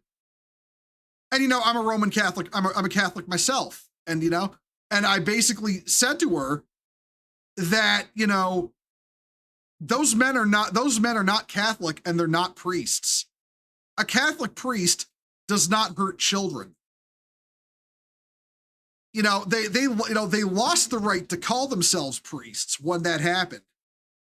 And personally, I think they should be punished in the most severe way possible for hurting children. So after stating that, no, I don't support these priests, and I don't consider them priests anymore, and I consider them, eternally damned for their actions and deserving of only the worst capital punishment. Lovett decided to say, oh, so you're perfectly okay with these priests? Bitch. What is wrong with you? Bitch, what is wrong with you?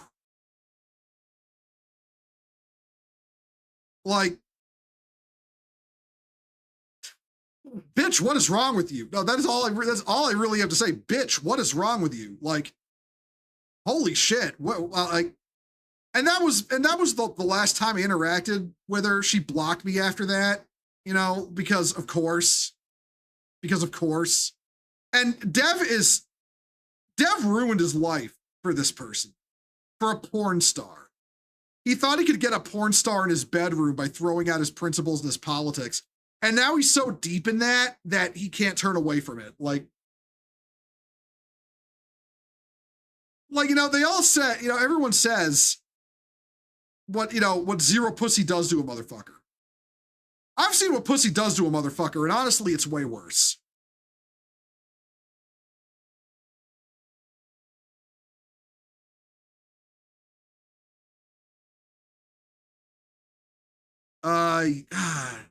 So I just had to have a laugh at Dev's expense. I had to, yeah, that shit's funny, man. That shit is just funny. God, man, Dev, you know what? When I'm having a bad day, I can just stop and think, hey, you know what? I'm not Dev, and I feel instantly better. I would remind you that Lilith Lovett said that Uganda had to be invaded over the Ugandan government banning Yeah, the Ugandan government banning LGBT people, like I mean, listen, if you're coming here for people who think I'm some kind of, far right uber chud, listen, I think Uganda banning gay LGBT people is shitty. We also shouldn't be invading them over it. So, yeah. We also shouldn't be invading them over it. That is not our place. All right. Okay, let's get off this topic. Well, let's get off this topic. You know what? Okay. I'm gonna switch over now. I'm gonna switch over to Space Marine 2. Stuff I want to get done in it. So that'll be up in a moment. It'll be up in a moment. When it's up, I'll change the stream category on other platforms.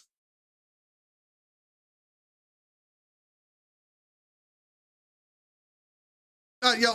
Okay. Listen. Okay. One last joke at Lovett's expense. Okay.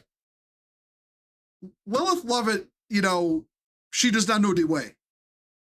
She needs to have the Ebola to know the way, and she does not know the way. There. I'm done. Cringe joke over. Oh God, it was cringe. It's cringe. But yeah. Okay. Let's get Space Marine 2 up and running. And I'll change my categories on on Twitch and Kick as well.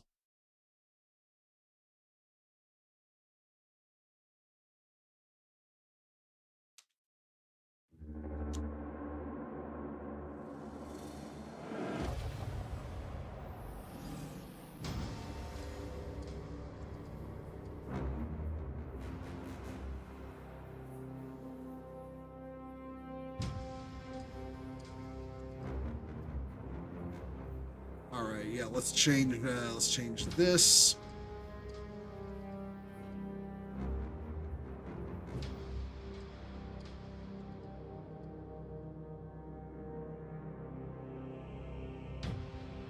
There we go. Okay. Alrighty. Now, hopefully the game is working and I can play it. I'd hate to switch everything to Space Marine 2, just have to switch again.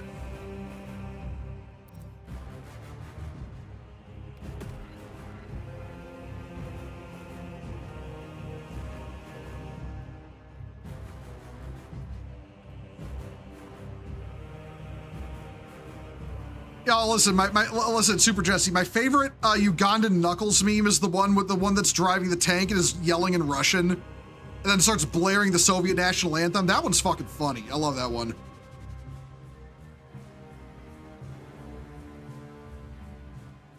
Man, oh, what's new? Yeah, I know this is new. I've already got it. Right. Well, okay, let's check this, all right? I have 60, oh, I only have 65 of these, damn, all right. You know what, I haven't played, I haven't played Bulwark in a while.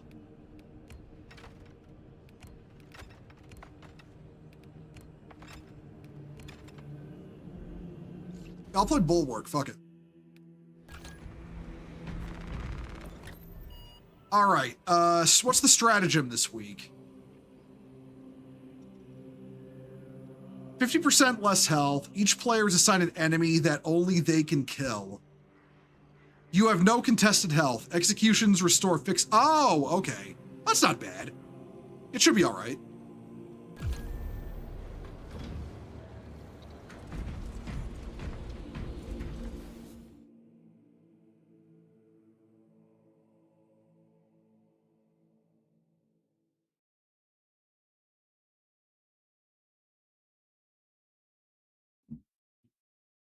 All right, okay. I'm getting loaded. I hope I'm just getting dropped into a game immediately. That'd be nice. Let's go, Bulwark. Okay, one's over there, one's over here. Oh, the God Emperor! The God Emperor! Ah, okay.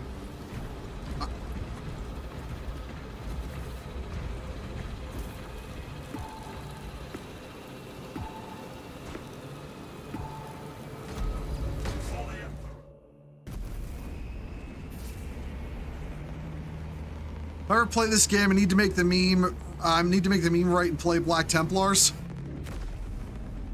I mean, I don't play like. Funnily enough, my bulwark is a Black Templar, but all my guys are Deathwatch.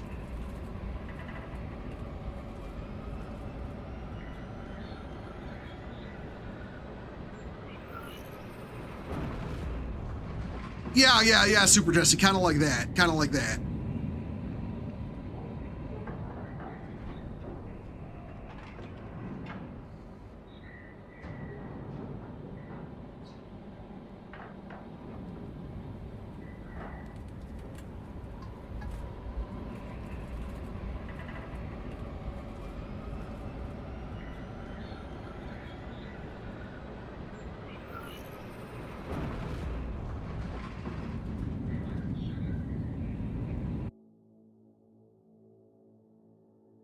If you know the meme, oh, hold on. No, no, yeah, the no little German boy meme, yeah. Ago, the Imperial cruiser Wrath of Espandor, in orbit around Avarax, transmitted a distress beacon and then went silent. Intelligence suggests the ship now plays host to Tyranid parasites, and the reported damage exceeds reclamation standards. If we cannot reclaim the ship, then we will unleash the Wrath of Espandor's full, destructive potential directly into the Xenos Hive fleet. Good, fuck Xenos. Is my fucking... I wish my phone would shut the fuck up. Hold on. The value of the Wrath of Espandor is twofold. Its cyclonic arsenal and its proximity to several Tyranid war vessels. Combat Squad Phaedrus is already on board and is the tip of the spear. Additional squads are inbound to secure objectives. Make your way to the Ordnance Depot and take control of the plasma cores. Our losses shall be exchanged for a crushing blow to the Xenos scum. Talassa, this is Combat Squad Phaedrus. Breach via any existent openings you find. Acknowledge, Phaedrus. We are at the entry. All right, in we go.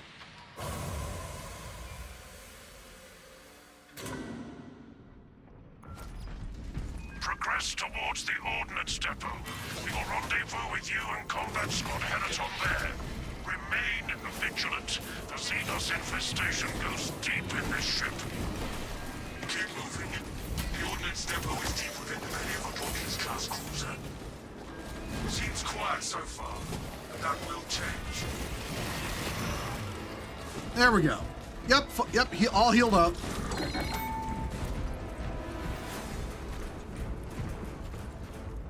Nothing is sacred to these parasites.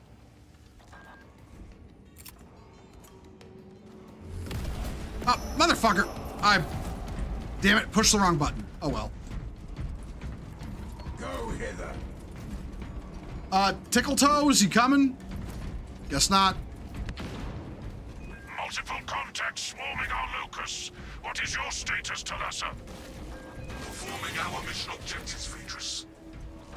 Good. We have drawn their focus. Keep... Phaedrus, repeat. Talassa, Combat Squad Heraton reporting. We lost Vox contact with Combat Heresy Squad memes aren't Phaedrus. fun. You know their status. Hey, Nolly. Look, Matt, Have no word. I was even willing to step in and defend Dev for a We moment, must consider our brothers but he's lost. losing it and is too far Our gone. objective is to secure Shame. the cyclonic war Was against hoping all not. costs. Encountering heavy Tyranid resistance. Oh, thank you for the $5 super chat. Yeah, no, there's... Dev does not have an argument. And all you need to know is the fact he went immediately to calling me slurs rather than, you know, have an argument. He's offended and he thinks that makes him right. The Imperium has spoken. Okay, Tickle Toes here is fucking taking his sweet ass time, like... Physical Xenos was but an abhorrent blight. Imperial vessels are sturdy, but they do have limits. Let us remake this vessel into an instrument of retribution.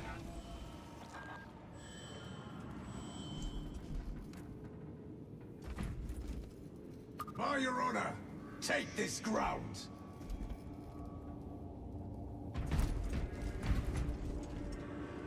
What the fuck is this guy doing? Come on. Claim it for the God Emperor. Consider it sacred soil. Replacing holy or prepare yourselves. This guy's gonna be such a load during the boss fight, I can tell. Prime variant Tyranid warriors.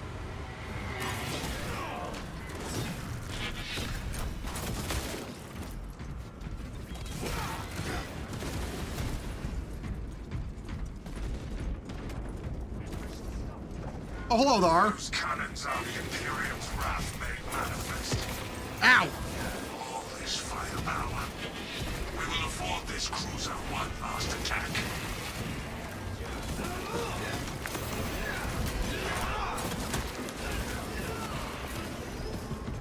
Reloading magazine. All right.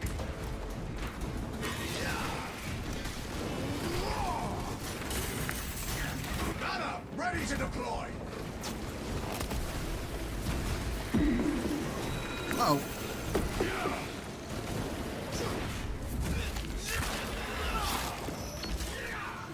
Another alien will fall to the Imperium's key blade.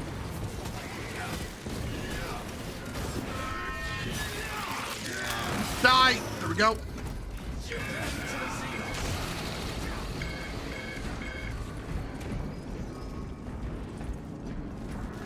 Swiftly, render aid to our brothers.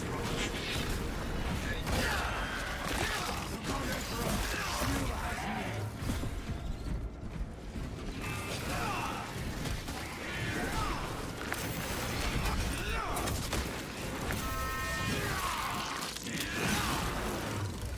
The Xenos infestation is dead for now.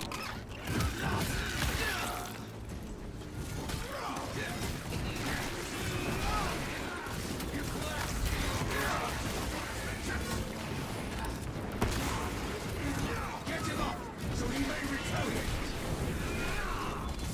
Oh my god, these two guys are the load.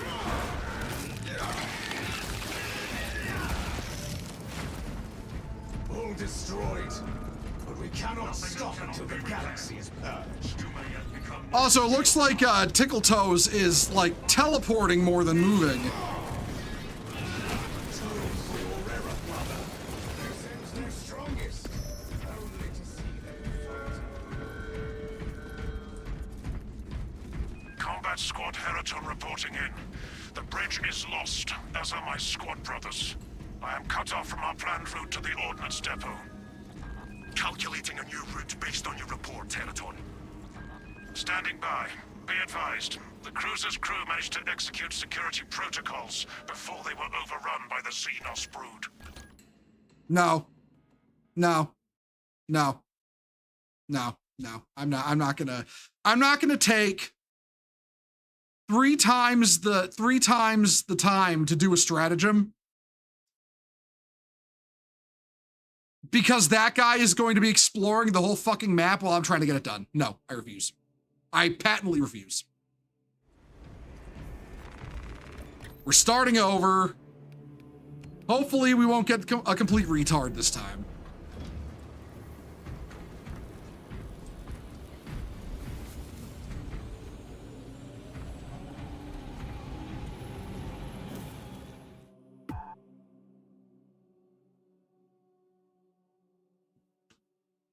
Like, no, I refuse to put up with that.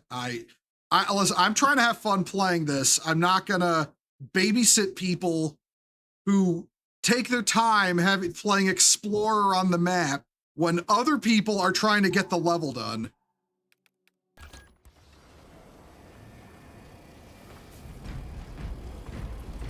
Oh, the God Emperor!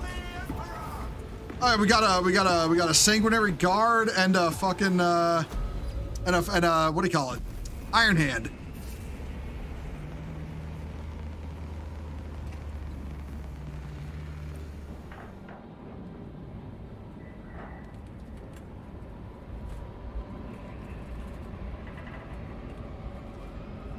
Iron Hand, ew. Hey, no, listen, they're fine. They just don't have much lore. You know, because Games Workshop forgets they exist on a good day.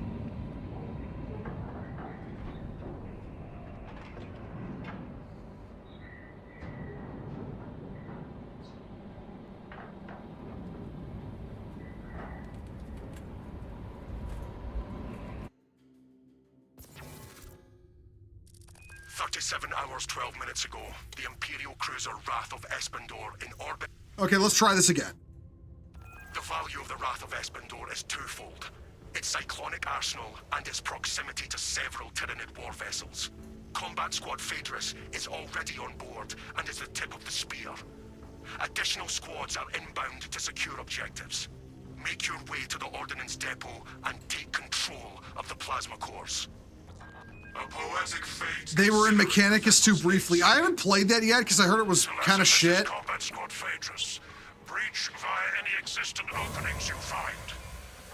Acknowledge, Phaedrus. We are at the entry. Progress towards the Ordnance Depot. Oh, that's explodey guys. Okay. Combat Squad Henaton there. Remain vigilant. The Xenos infestation goes deep in this ship. Keep moving. The Ordnance Depot is Now we got a good team. I yearn to cleanse the galaxy of Xenos filth.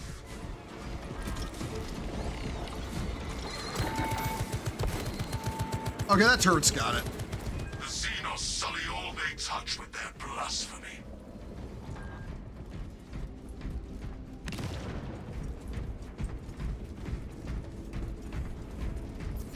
Multiple contacts swarming our locus. What is your status, Talassa? Performing our mission objectives, Phaedrus. Good. We have drawn their focus. Keep... Okay, they're both coming. All right. Phaedrus, your last message was interrupted. Talassa, Combat Squad Henaton Nope. reporting. We lost Vox contact with Combat Squad Phaedrus. Do you know their status? Phaedrus went silent, Henaton. We must consider our brothers lost then. Our objective is to secure the cyclonic warheads at all costs, encountering heavy Tyranid resistance. Hereton, may the Emperor grant you the blessing of his glorious hatred. All right, they're coming. Yeah. Man, I feel so bad for. Well, I mean, I don't feel bad for the devs of Mechanicus 2. They made a patently inferior version of the compared to the original, and it flopped. And by the time they fixed it, no one cared.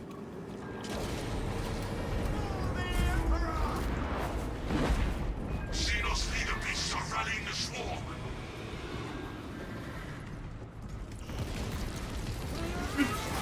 Okay, Dino Man, genuinely, what are you talking about? This firepower. We will afford this cruiser one last attack. Oh, okay. That I'm really seeing that 50% less health debuff. A hit from the sniper will just outright kill you.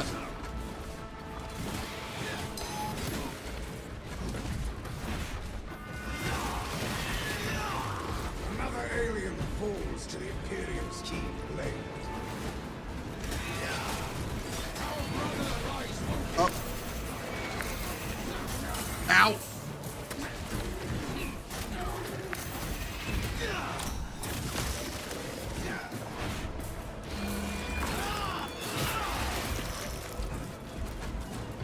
Our glorious banner strengthens our resolve.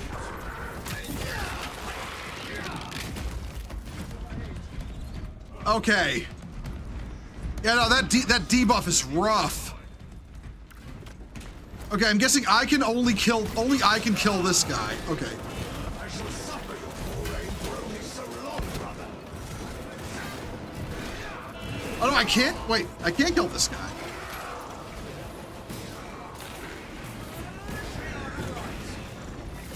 Oh, the God Emperor is our killing our brothers.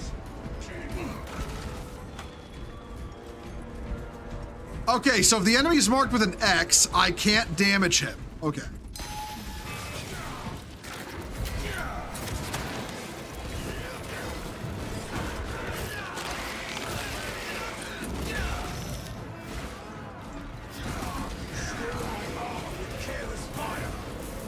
Yeah, let them heal up. Combat Squad Heraton reporting in. The bridge is lost, as are my squad brothers. I am cut off from our planned route to the Ordnance Depot. Calculating a new route based on your report, Heraton. Standing by. Be advised. The cruiser's crew managed to execute security protocols before they were overrun Almost by full, the sea almost healed dust up. moon. Okay.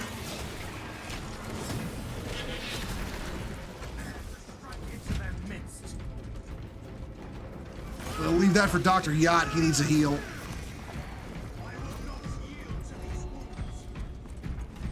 Hey, P4, how you doing?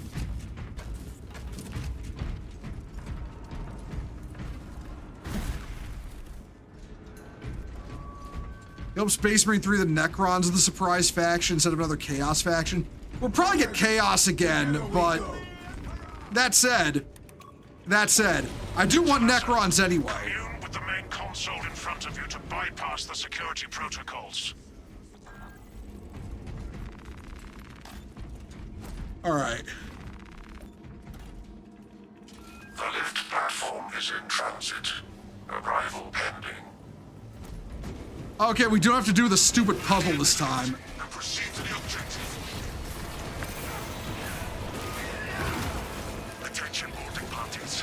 We have confirmation that Combat Squad Favours is lost. I need a mission status update from all remaining combat squads. Combat Squad Heraton here. Redirecting along newly advised path. Uh-oh. Combat Squad Octavio reporting. Cyclonic armament Okay. secured for now. Talassa, you are nearing the reactor cooling hall. Report on its condition when you arrive. You hope the Ultramarines get to have a beatdown with the Emperor's children? That would be cool, yeah. For the Emperor! For the God Emperor! Oh, okay, GoofCon 5 is over there. Well, honestly, it'd be cool if Nimroth came back for the third game, so we can have a proper boss fight with him. And then it's just Chaos Undivided. All 4 Chaos Gods. Oh, we have to fight a Demon Prime. No, Demon Primarch would murder Titus. Like, that wouldn't even be a fight. That's above Titus's power level. Permeates the cooling hall. All squads, we have updated our battle stratagems. Heraton, reinforce Octavio and protect the cyclonic armaments. Talassa, your new orders are to destabilize the reactor, cause a temperature spike, and the Tyranids may redirect their assault to you, buying Heraton and Octavio some time to prime the armaments. When you reach the reactor's cooling console, disable the emergency blast shields.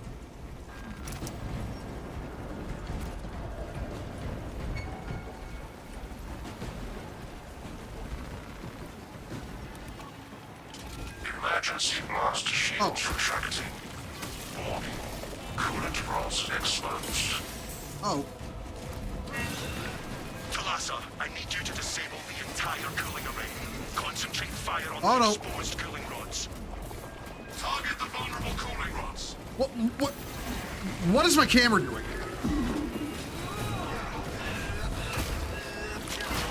Well, we're fucked. This ravener has despoiled its last swathe of land.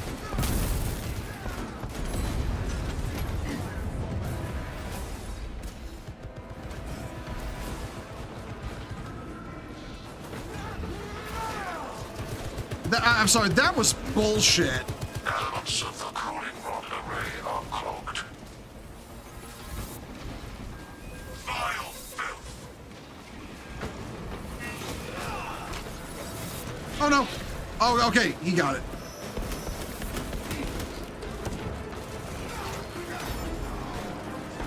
Swapping magazine!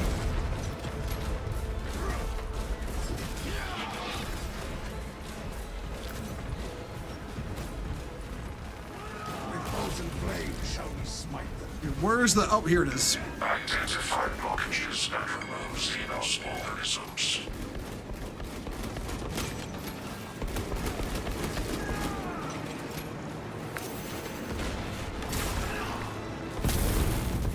One step closer to the reactor overheating. Registering extreme temperature Oh, no. fluctuation. Plasma cooling efficacy. Oh, Jesus. It's a lot of spore mines. Excellent. I'm having flashbacks of the other day. The same process at the secondary. Access granted to the bridge console.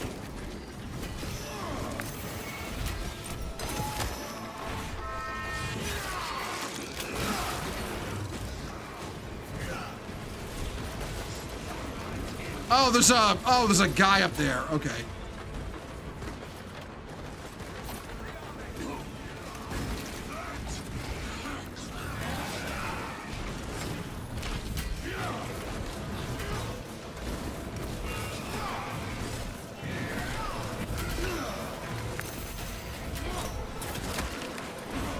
I need to heal. They say Zephyr claims the Xenos state.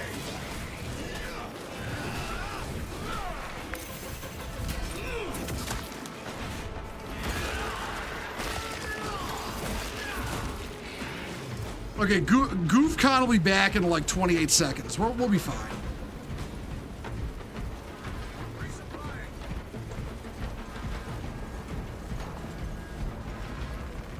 The armory provides. Oh no, there's a guy with a skull. That's the one only I can kill.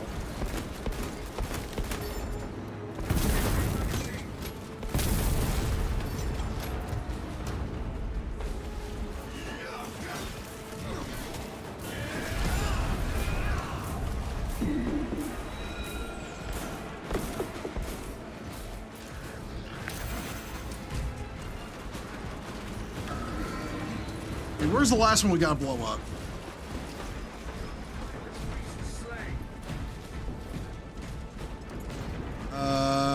Shit.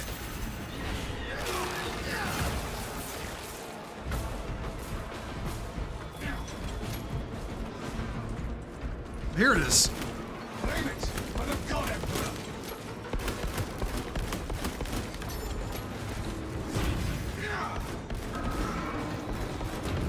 Oh, come on. All rods are now inoperational. There. Temperatures at critical level. Plasma reactors shutting down to prevent catastrophic detonation. Talassa, do not let the reactors cool down. This cruiser will soon perform its final task. Proceed to the decks below and force the plasma reactors to overheat. Let us descend to the reactor chamber. Perform your duties. For the God Emperor. All right, let's go.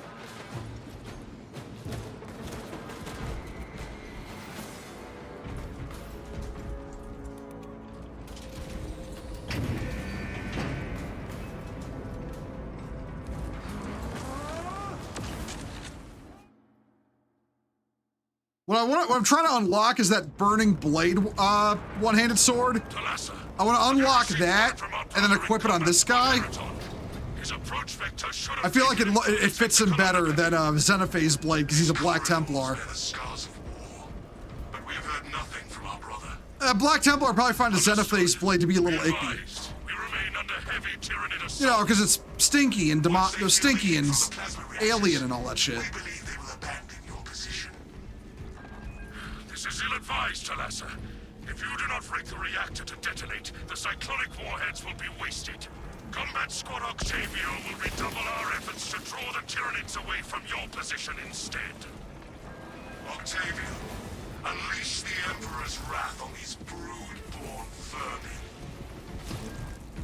Well, aliens are pretty stinky, Super Jesse.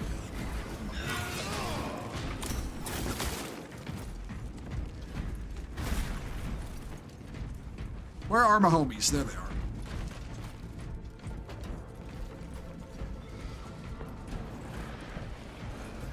Maybe we get a Lorgar reveal for Space Marine 3. I don't think a Primarch will show up at all. Oh shit. Oh no. No. Pitiful Xenos, but an abhorrent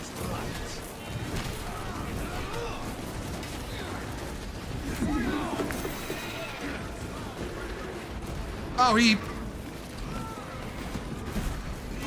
Oh, he fell down. Okay.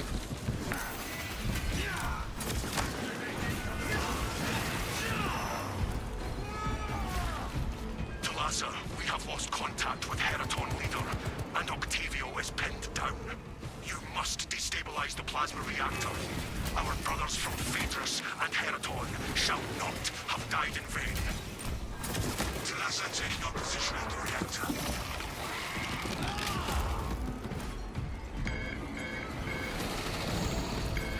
Oh boy, an enemy wave. Claim it for the God Emperor.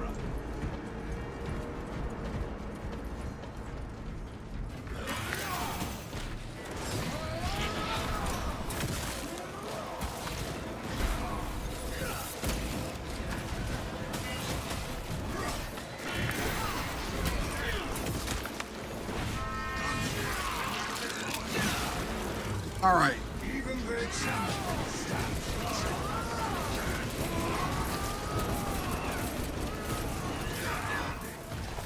Oh, there. Okay. Ooh. Oh shit. These servitors Wait, hold on. I didn't hurt that. What? until they were cut down. Attention. Authorized personnel only. I don't get this modifier at all. Provide sufficient ocular scan authorization in order to proceed. Uh-oh. Security protocols dictate that only clade principal servitors have entry authorization. The machine spirit requires us to scan the lead servitor's eyes. Yeah, I can't. Yeah, I can't hurt him.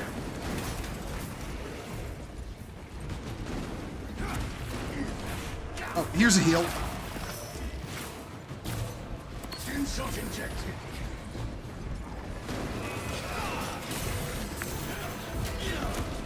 Yeah, I can't hurt this guy. I can't parry him either. Swiftly. When to raise or run. Their faces hold the ocular data we require. Okay, he can hurt them. All right. Look upon this renegade and falter not in your duty. It was nothing.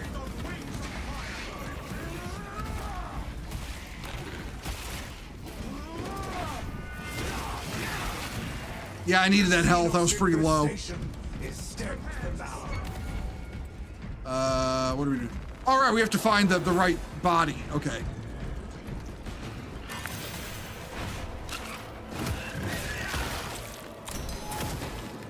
Oh. Oh, ow. Oh no. Ah, oh, you motherfucker. Faith, brothers. One of these deceased servitors has the authorization we need.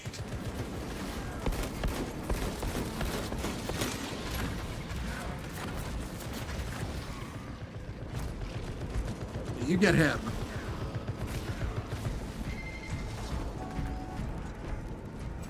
Is it you? Checking this servitor.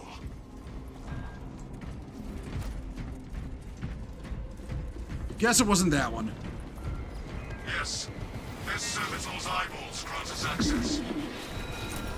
Ocular biometrics confirmed. Maintenance clade Delta Mu 2839. All right. Access granted. Take this. To the plasma reactor.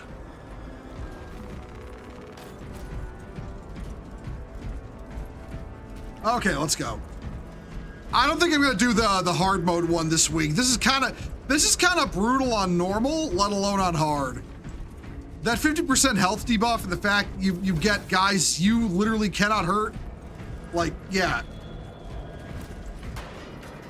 The reactor and its guardians await. Also, no contested health. These stims Stim injectors here. are useless.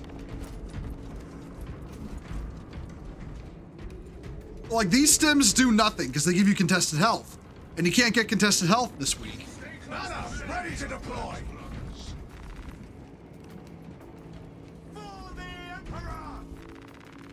All right, here we go. Boss fight.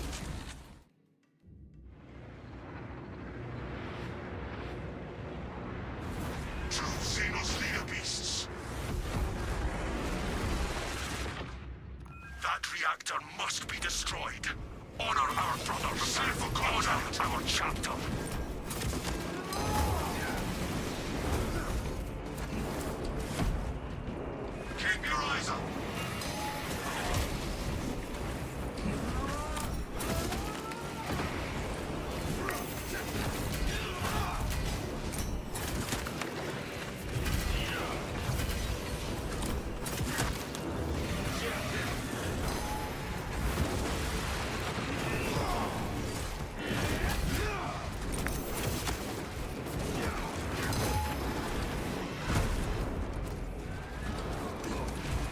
I need that heal. I need that heal. Okay. There we go.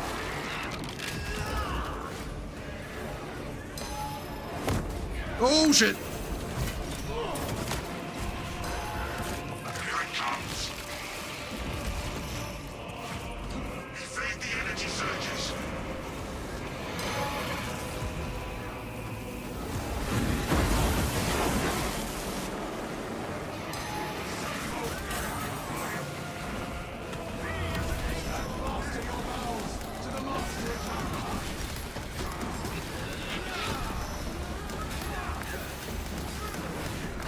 No. Here it comes, brothers.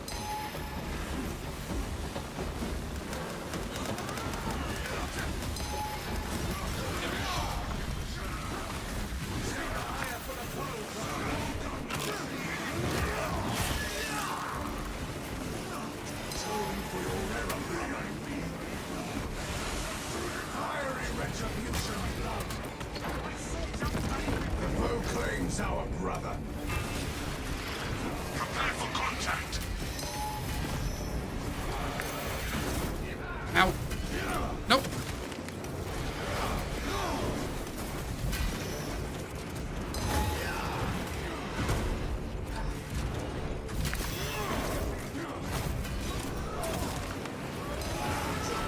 Okay, that's one.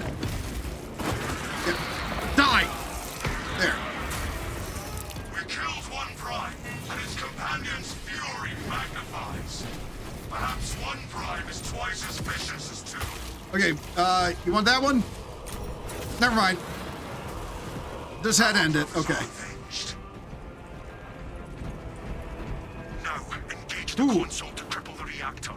And Talassa, when those magnetic stabilizers stop, prepare for rapid egress. Be advised. The gyroscopic containment shielding prevents catastrophic plasma dispersal. Now we want a catastrophic plasma dispersal right Plasma now. cores are now exposed. Caution advised. Reactor critical, Talassa. Disengage.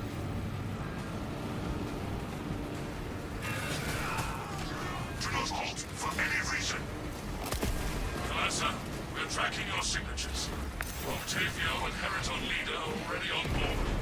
Our brothers prevailed. Evacuation protocols initiated. All crews report to ship leaders.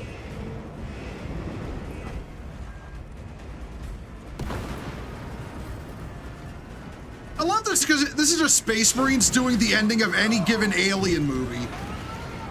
With the ship gonna explode, with you know, the thing everyone's in gonna explode and the countdown happening. We're almost there. Constantly reminding you how you have to get to minimum safe distance. Begun breaking apart. We will wait as long as we can.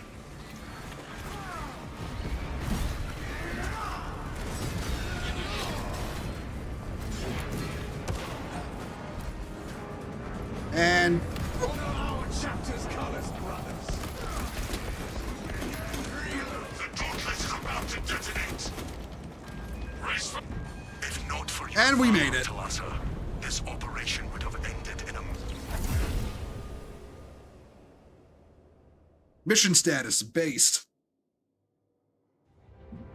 That needs to be a mod for Space Marine 2. If you win, mission status based. If you lose, mission status cringe.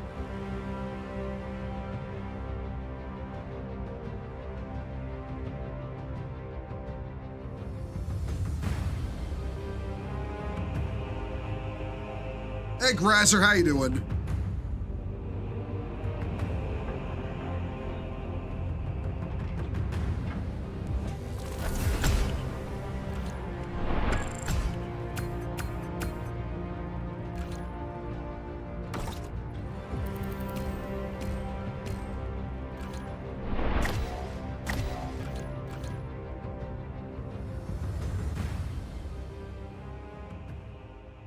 Alrighty. All right. I'm probably gonna do PvP now because I wanna get the requisition from that. Not requisition, the fucking the tokens for the items for the special weapons. Yeah, that. I wanna get that now.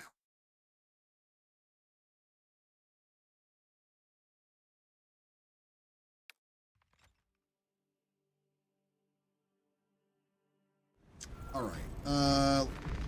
Let's track this. 15 and 50 from that. 50 from that. 50, 100, 115.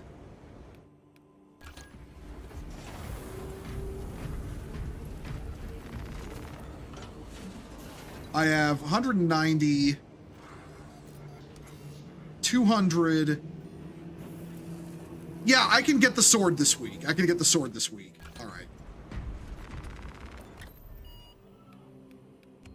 Now, are the PvP servers still sucking ass, or I guess we're gonna find out.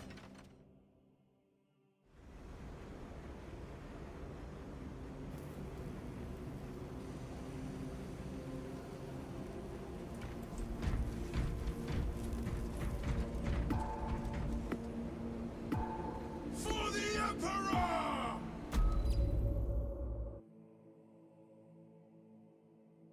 It's seized ground. Okay, that seems doable. What do you feel? Tactical or assault? Oh, I'm traitor. Shit. All right.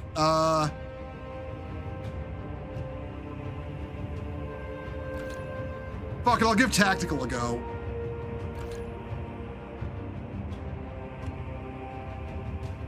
Wait, no one is on assault? Fuck it, I'll go assault then. I tend to do numbers on assault, so yeah. I wasn't me. 30 kills, I think? Yeah, 30 kills, 3,000 requisition from playing PvP. Okay. And then I need to do waves on the thing.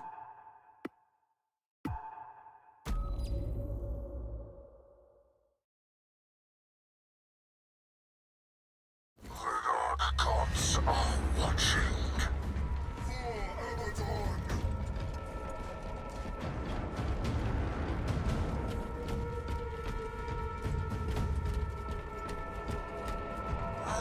Conquered Alpha.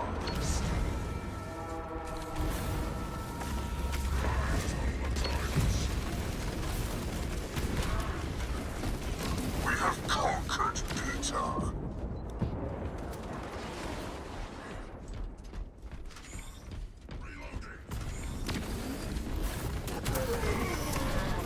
Double kill, double kill. Got it. Oh, no, that's the edge. Nope.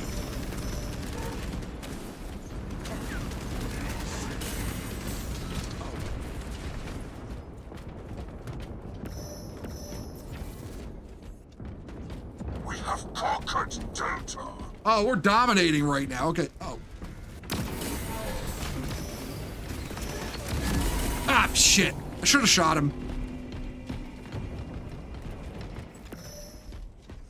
Darkness cannot be slain. Okay, we're losing the D. Delta is lost. We need to get a hold of the D.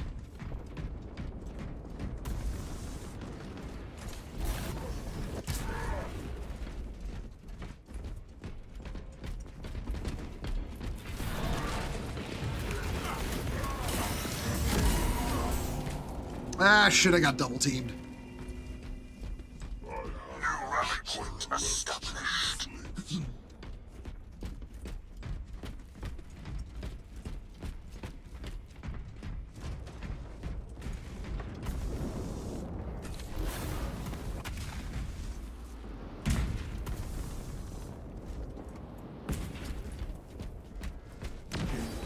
So we're fighting over D. Alpha is lost. Show them iron will. Bow before me.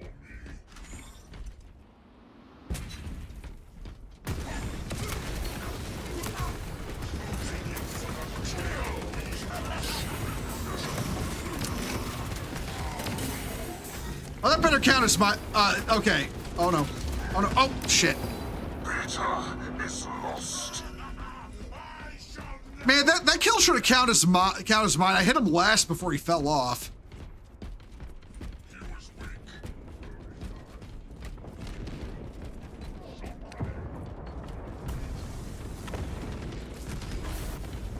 We have conquered Beta. oh, move, shit.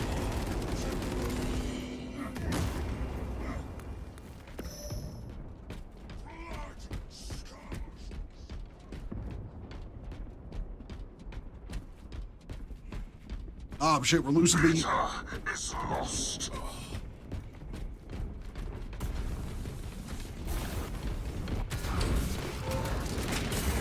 Oh, that's all of them. Okay, yeah. Our warband is halfway there. Yeah, we're working on it. We're working on it. The fucking heretic commander man. I don't even know who you are.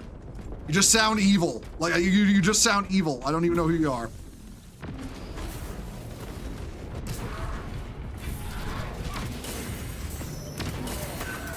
Got him?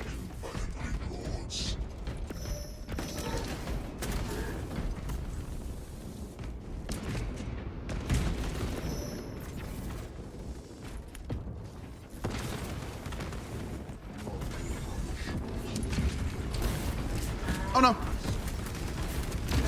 Oh shit. We have conquered Peter.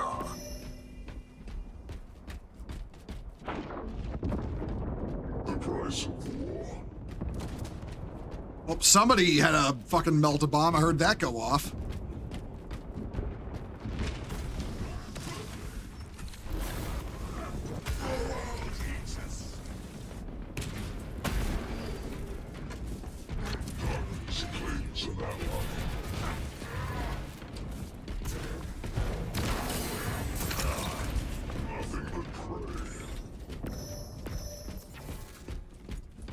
Oh, hold on.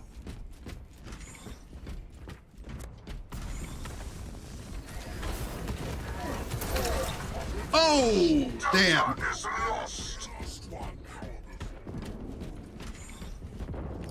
Shrapnel storm.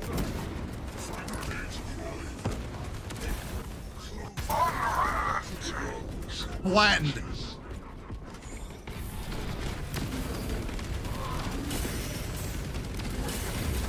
Ah, shit. Alpha is lost. Bonked him.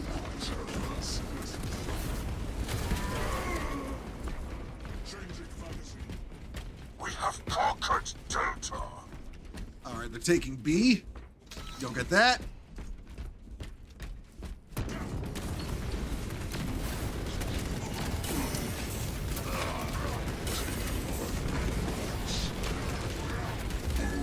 Shit. How many kills am I at? 9 kills. Damn, okay. I'm actually doing okay.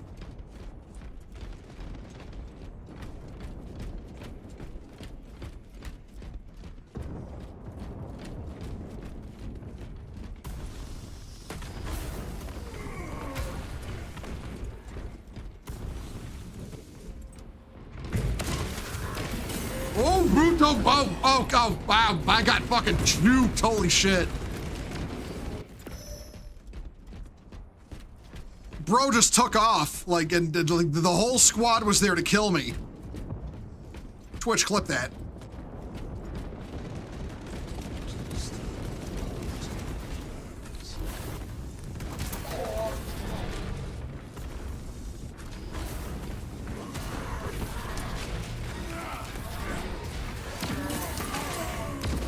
No.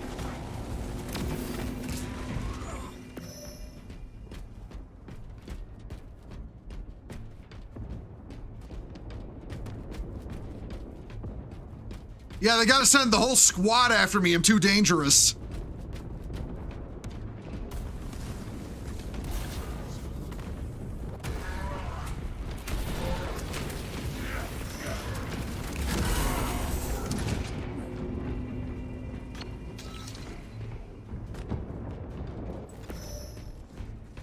The Talonmaster demands my return.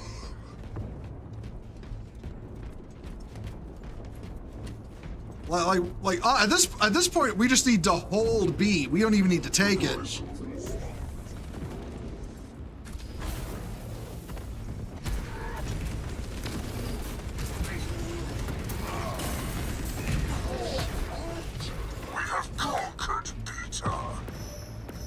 We win. What contested?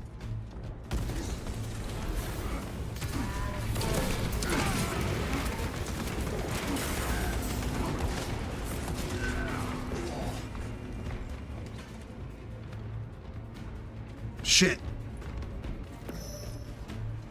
I have much terror left to inflict. Almost won. Like, yep, there we go.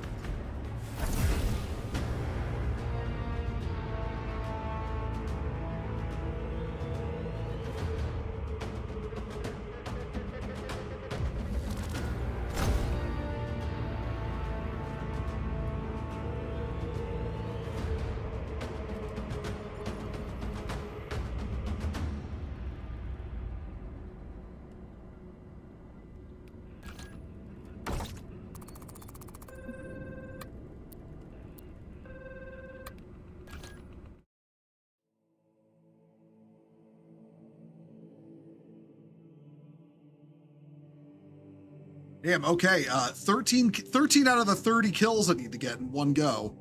Not bad. And, how much of that was the requisition I need to? I need to look. Hold on.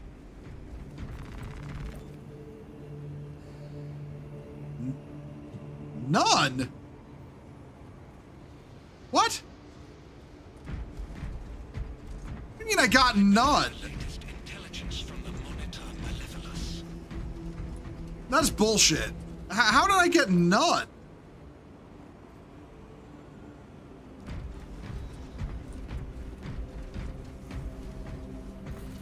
What? That's fucking bull.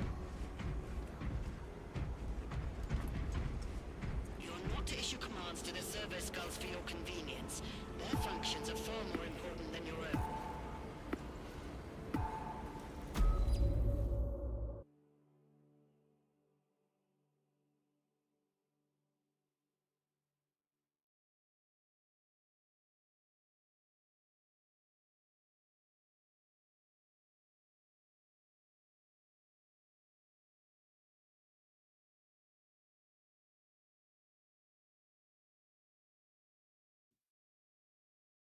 All right, let's get in there. Hopefully we're the loyalists this time too, because heretics are cringe. Let's be real with ourselves. Heretics are cringe.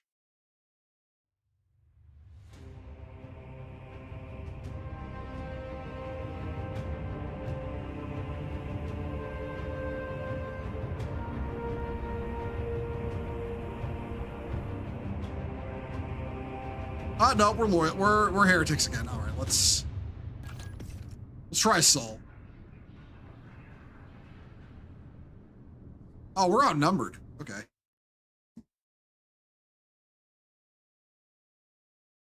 The dark gods are watching.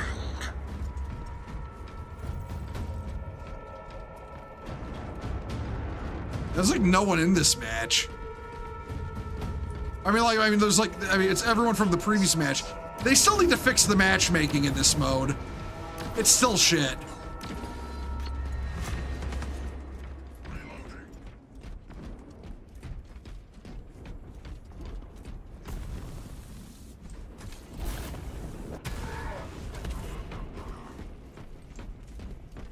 The price of war. We have conquered Peter.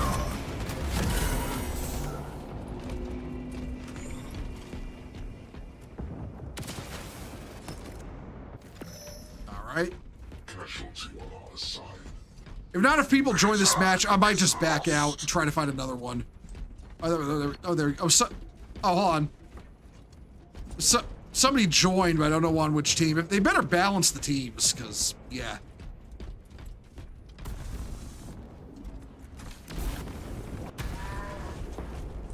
War brother wasted.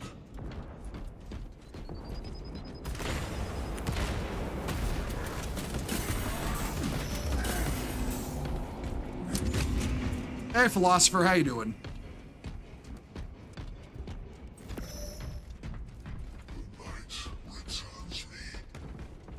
Yeah, we're not doing so hot this time. Our foes hold all the objectives.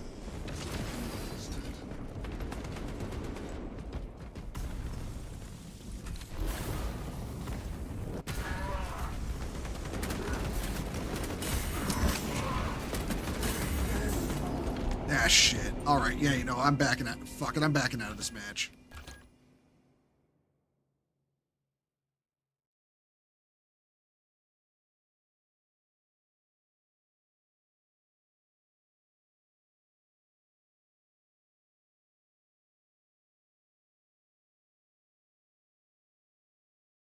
I'm not gonna lie, I'm a little mad I did so well in that match and the game was just like, oh no, that doesn't count, you guys. It doesn't count. Yeah, like what the shit? I got like, what, 11, 13 kills and we won the match, so I got, you know, requisition points and it was like, nope, it doesn't count because fuck you, I guess. Oh, that pisses me off. That pisses me off. You know what? Hold on. Against my better judgment. Okay, hold on. Against my better judgment.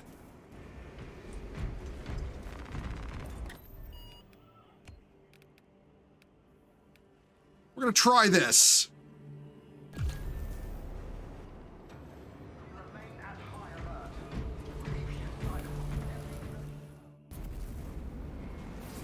We're gonna try the absolute difficulty stratagem.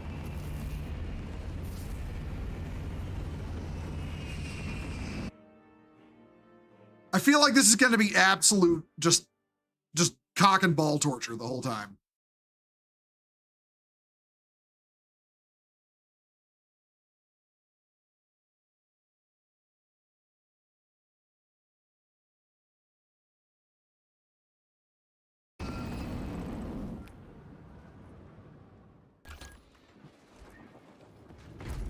Why is there an earth rope?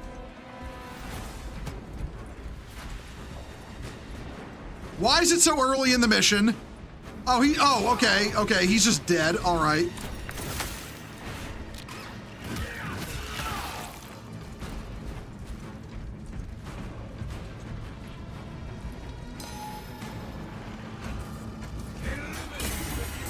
Oh, okay, that's half my health, all right. Oh, now I'm the last brother standing, okay. Okay, well, Accept any challenge, no matter the odds. why is my parry button not working? What the? Okay, now it's working. It literally took a hit back there because my parry button just didn't work. Okay. Yeah, I'm not doing that. I'm not doing that.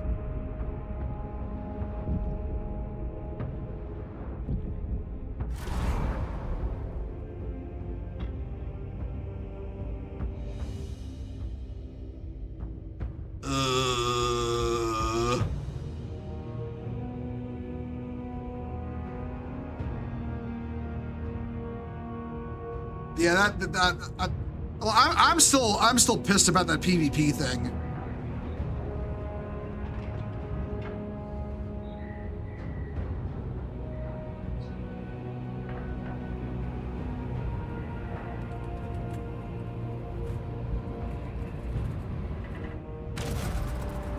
You know, it'd be really nice if Space Marine 2 left beta.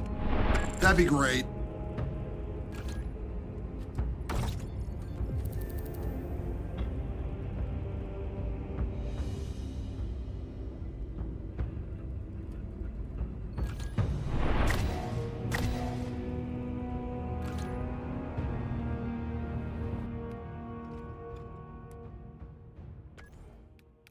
Yeah, return to the battle barge.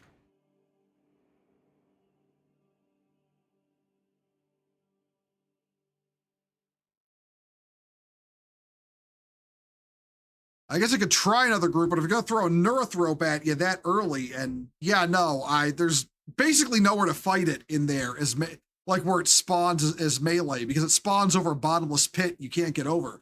I'm completely useless as melee in that fight. Like, there is nothing I can do. Like, yeah, there's nothing you can do. You can shoot with your pistol, and that's really it.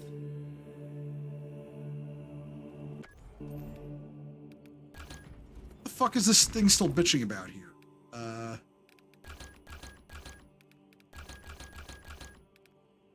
Oh.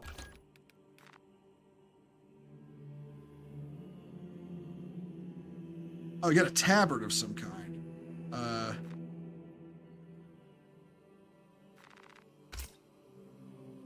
No idea who for.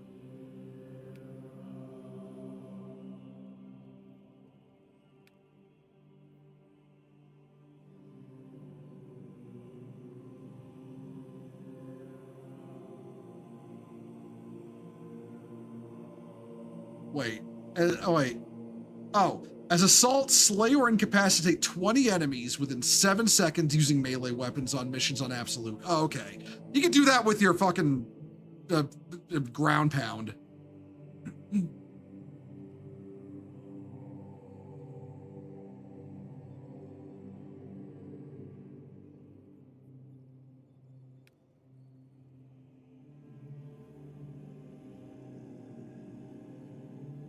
All right.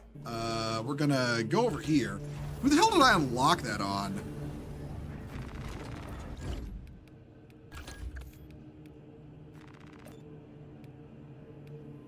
Wasn't this guy? Hold on.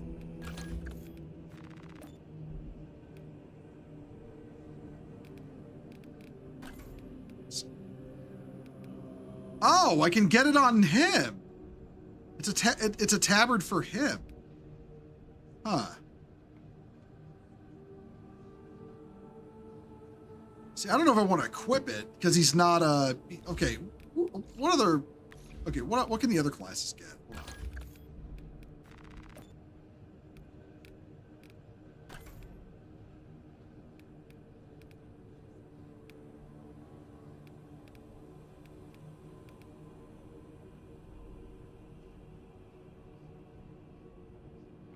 Complete Devastator.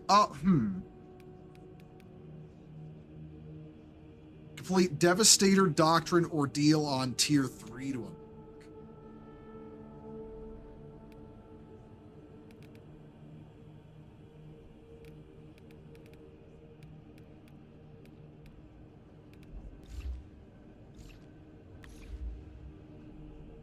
Okay, if I'm going to try that again, what class am I going to bring? And that's the question.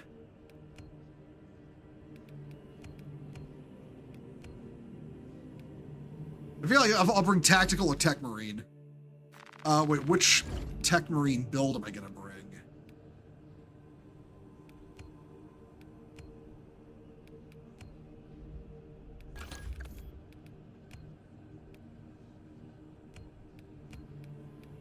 Yeah, I'll bring the Heavy Bolt Rifle one. Heavy Bolt Rifle Tech Marine.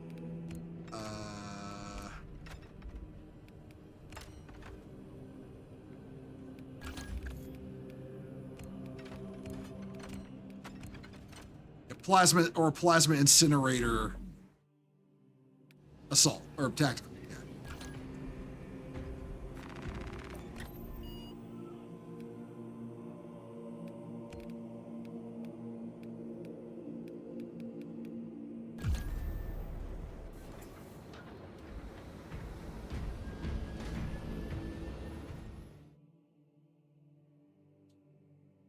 Hey, Flaming, how you doing? I'm doing all right. Wish they had the auto bolter to it next. I mean, they have the auto bolt rifle, if that's what you mean. If you mean like the assault bolter, that one that the Inceptors carry, that would be cool, yeah. I'd like to see them add that. The model for it is in game. There's just no, it's just not, you know, usable. Wait, 2 Tech Marines, shit.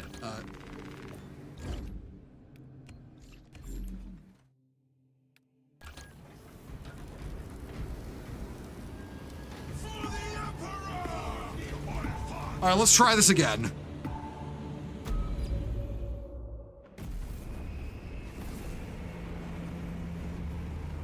You're all right? That's good to hear.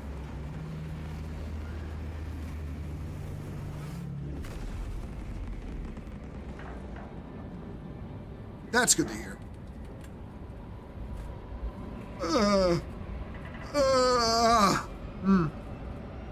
Getting kind of tired.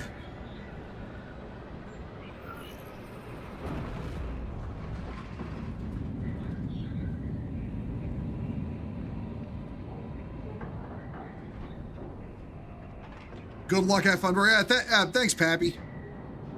Happy Wiggles. Yeah, thanks, man. They just need to make it usable by the player in game. Well, I mean, modders already put in the mod makers already made it usable. In the it's you can use it in the Astartes mod. It's just not usable in like by in the main game, in the unmodded game. The Imperial cruiser Wrath of Espandor in orbit around Avarax transmitted a distress beacon and then went silent. Intelligence suggests the ship now plays host to Tyranid parasites, and the reported damage exceeds reclamation standards. If we cannot reclaim the ship, then we will unleash the Wrath of Espandor's full destructive potential directly into the Xenos Hive fleet. When do you think the Astartes 2 video or season? Astartes 2 is coming in The December. Wrath of Espandor is twofold: its cyclonic arsenal and its proximity to several. Like they Tyranid confirmed war it's coming out in vessels. December. Combat Squad Phaedrus is already on board and is the tip of the spear. Additional squads are inbound to secure objectives. Make your way to the Ordnance Depot and take control of the plasma cores. A poetic fate considering the vessel's namesake. Talassa, this is Combat Squad Phaedrus. Breach via any existent openings you find. We follow your lead, Progress towards the Ordnance Depot. We will rendezvous with you and Combat Squad Heraton there. Remain vigilant. The Xenos infestation goes deep in this ship. Phaedrus cleaved a clear path through, and so shall we. Seems quiet so far, but that will The change. Xenos sully all they touch with their blasphemy.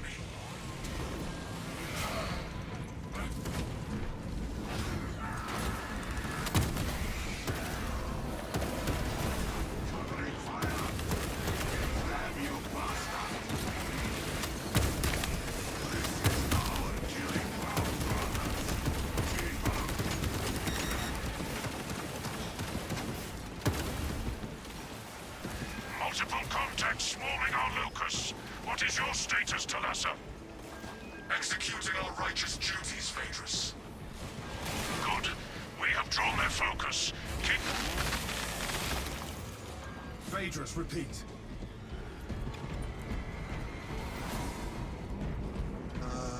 Play. No.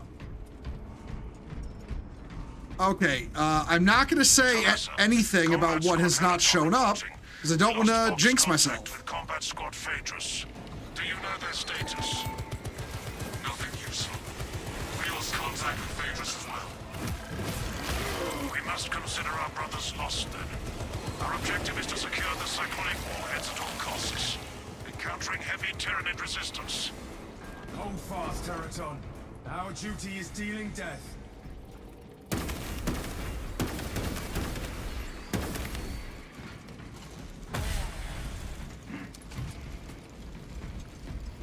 I am glad of your presence. Uh-oh. How so?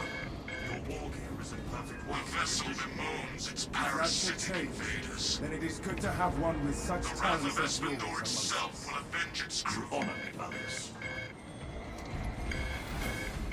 Open the door. Come on, open the door. Open the door. Open the door. Open the door. The swarm is led by primes.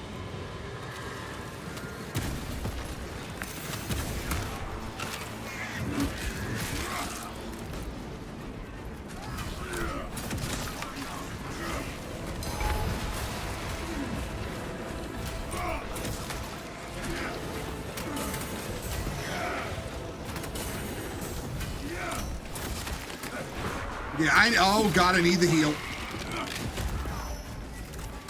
Ow.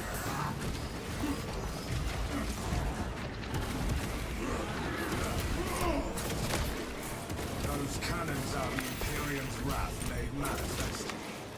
To serve here carries the highest privilege. To deliver the Emperor's violent Ooh, there we go. retribution. Well, I've almost died already. Great. Fantastic.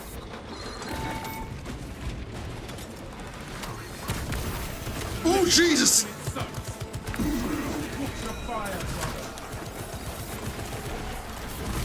I'm not gonna get to silence that guy in time.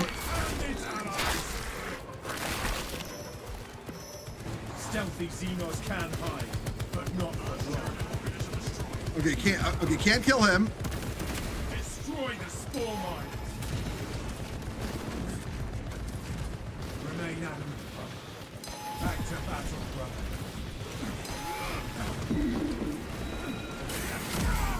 Son of a... Help me to my feet. Oh, this is AIDS. This is AIDS. I am in the middle of a pile of Tyranid gunk as well. Now I'm not.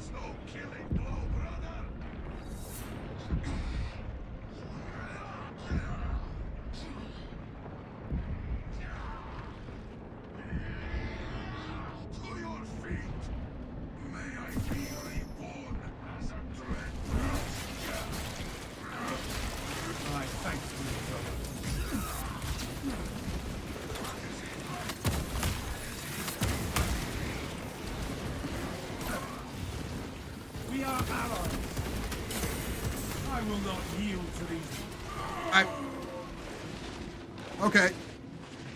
No more. Okay, yeah, this is another one of those really unfun stratagems on Absolute. Time to pounce. No more rounds.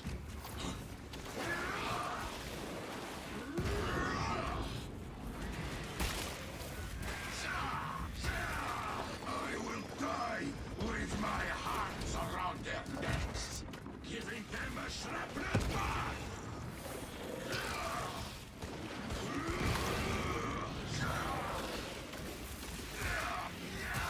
Where'd the... Oh, he died. He went down up there. I don't know if he can get him down. Or if he can get him back up. You know, he can't. He can't get back up there. Shit.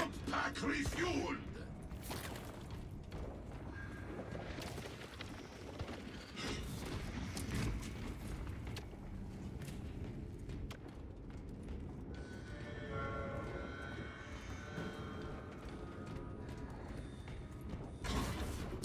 Yeah, he's down. Brother is dead. Reloading. I will avenge my... Combat Squad Heraton reporting in. The bridge is lost, as are my squad brothers. I am cut off from our planned route to the Ordnance Depot. Calculating a new route based on your report, Heraton. Standing by. Be advised. The cruiser's crew managed to execute security protocols before they were... Well, I'll be overrun back in by the Xenos brood. 162 seconds. What is he looking for? No turning back now.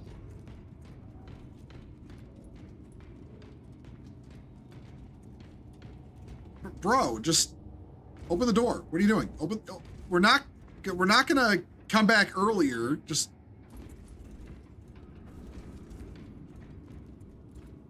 Oh wait, hold on. Initiating attack protocol Oh, there we go. 23. Hey Hat, how you doing? Hey Hat, how you doing? Thank you for the raid. Welcome Raiders. Yeah, hey, hope you have a good evening, dude. Hope you have a good evening. I totally get it. You know, you can't stay. All right. But yeah, hope you have a good evening. Hope your stream was fun. Hope you enjoyed Final Fantasy VII Remake.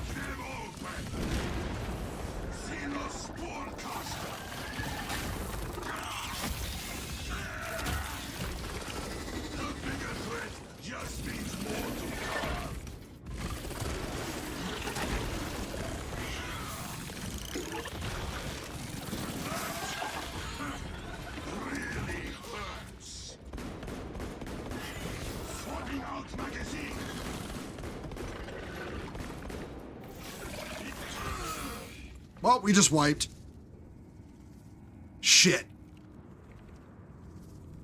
Yeah, I'm not gonna try and do this one on Absolute this week.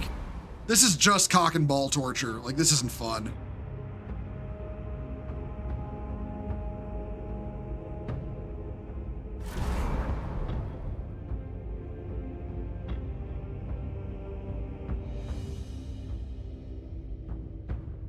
Oh, I'm still mad about that PvP though. All right, you know what? I'm a raid out, guys. Hold on. Let me bring up the thing.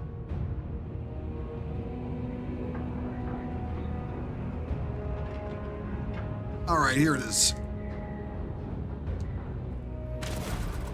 Sending y'all to watch Mama Akko. She's currently streaming. I'll catch you all next week, everyone. So yeah, I hope you all have a good weekend. You take care, everyone. Yeah, have a good rest of your night. Have a good weekend and all that. And later.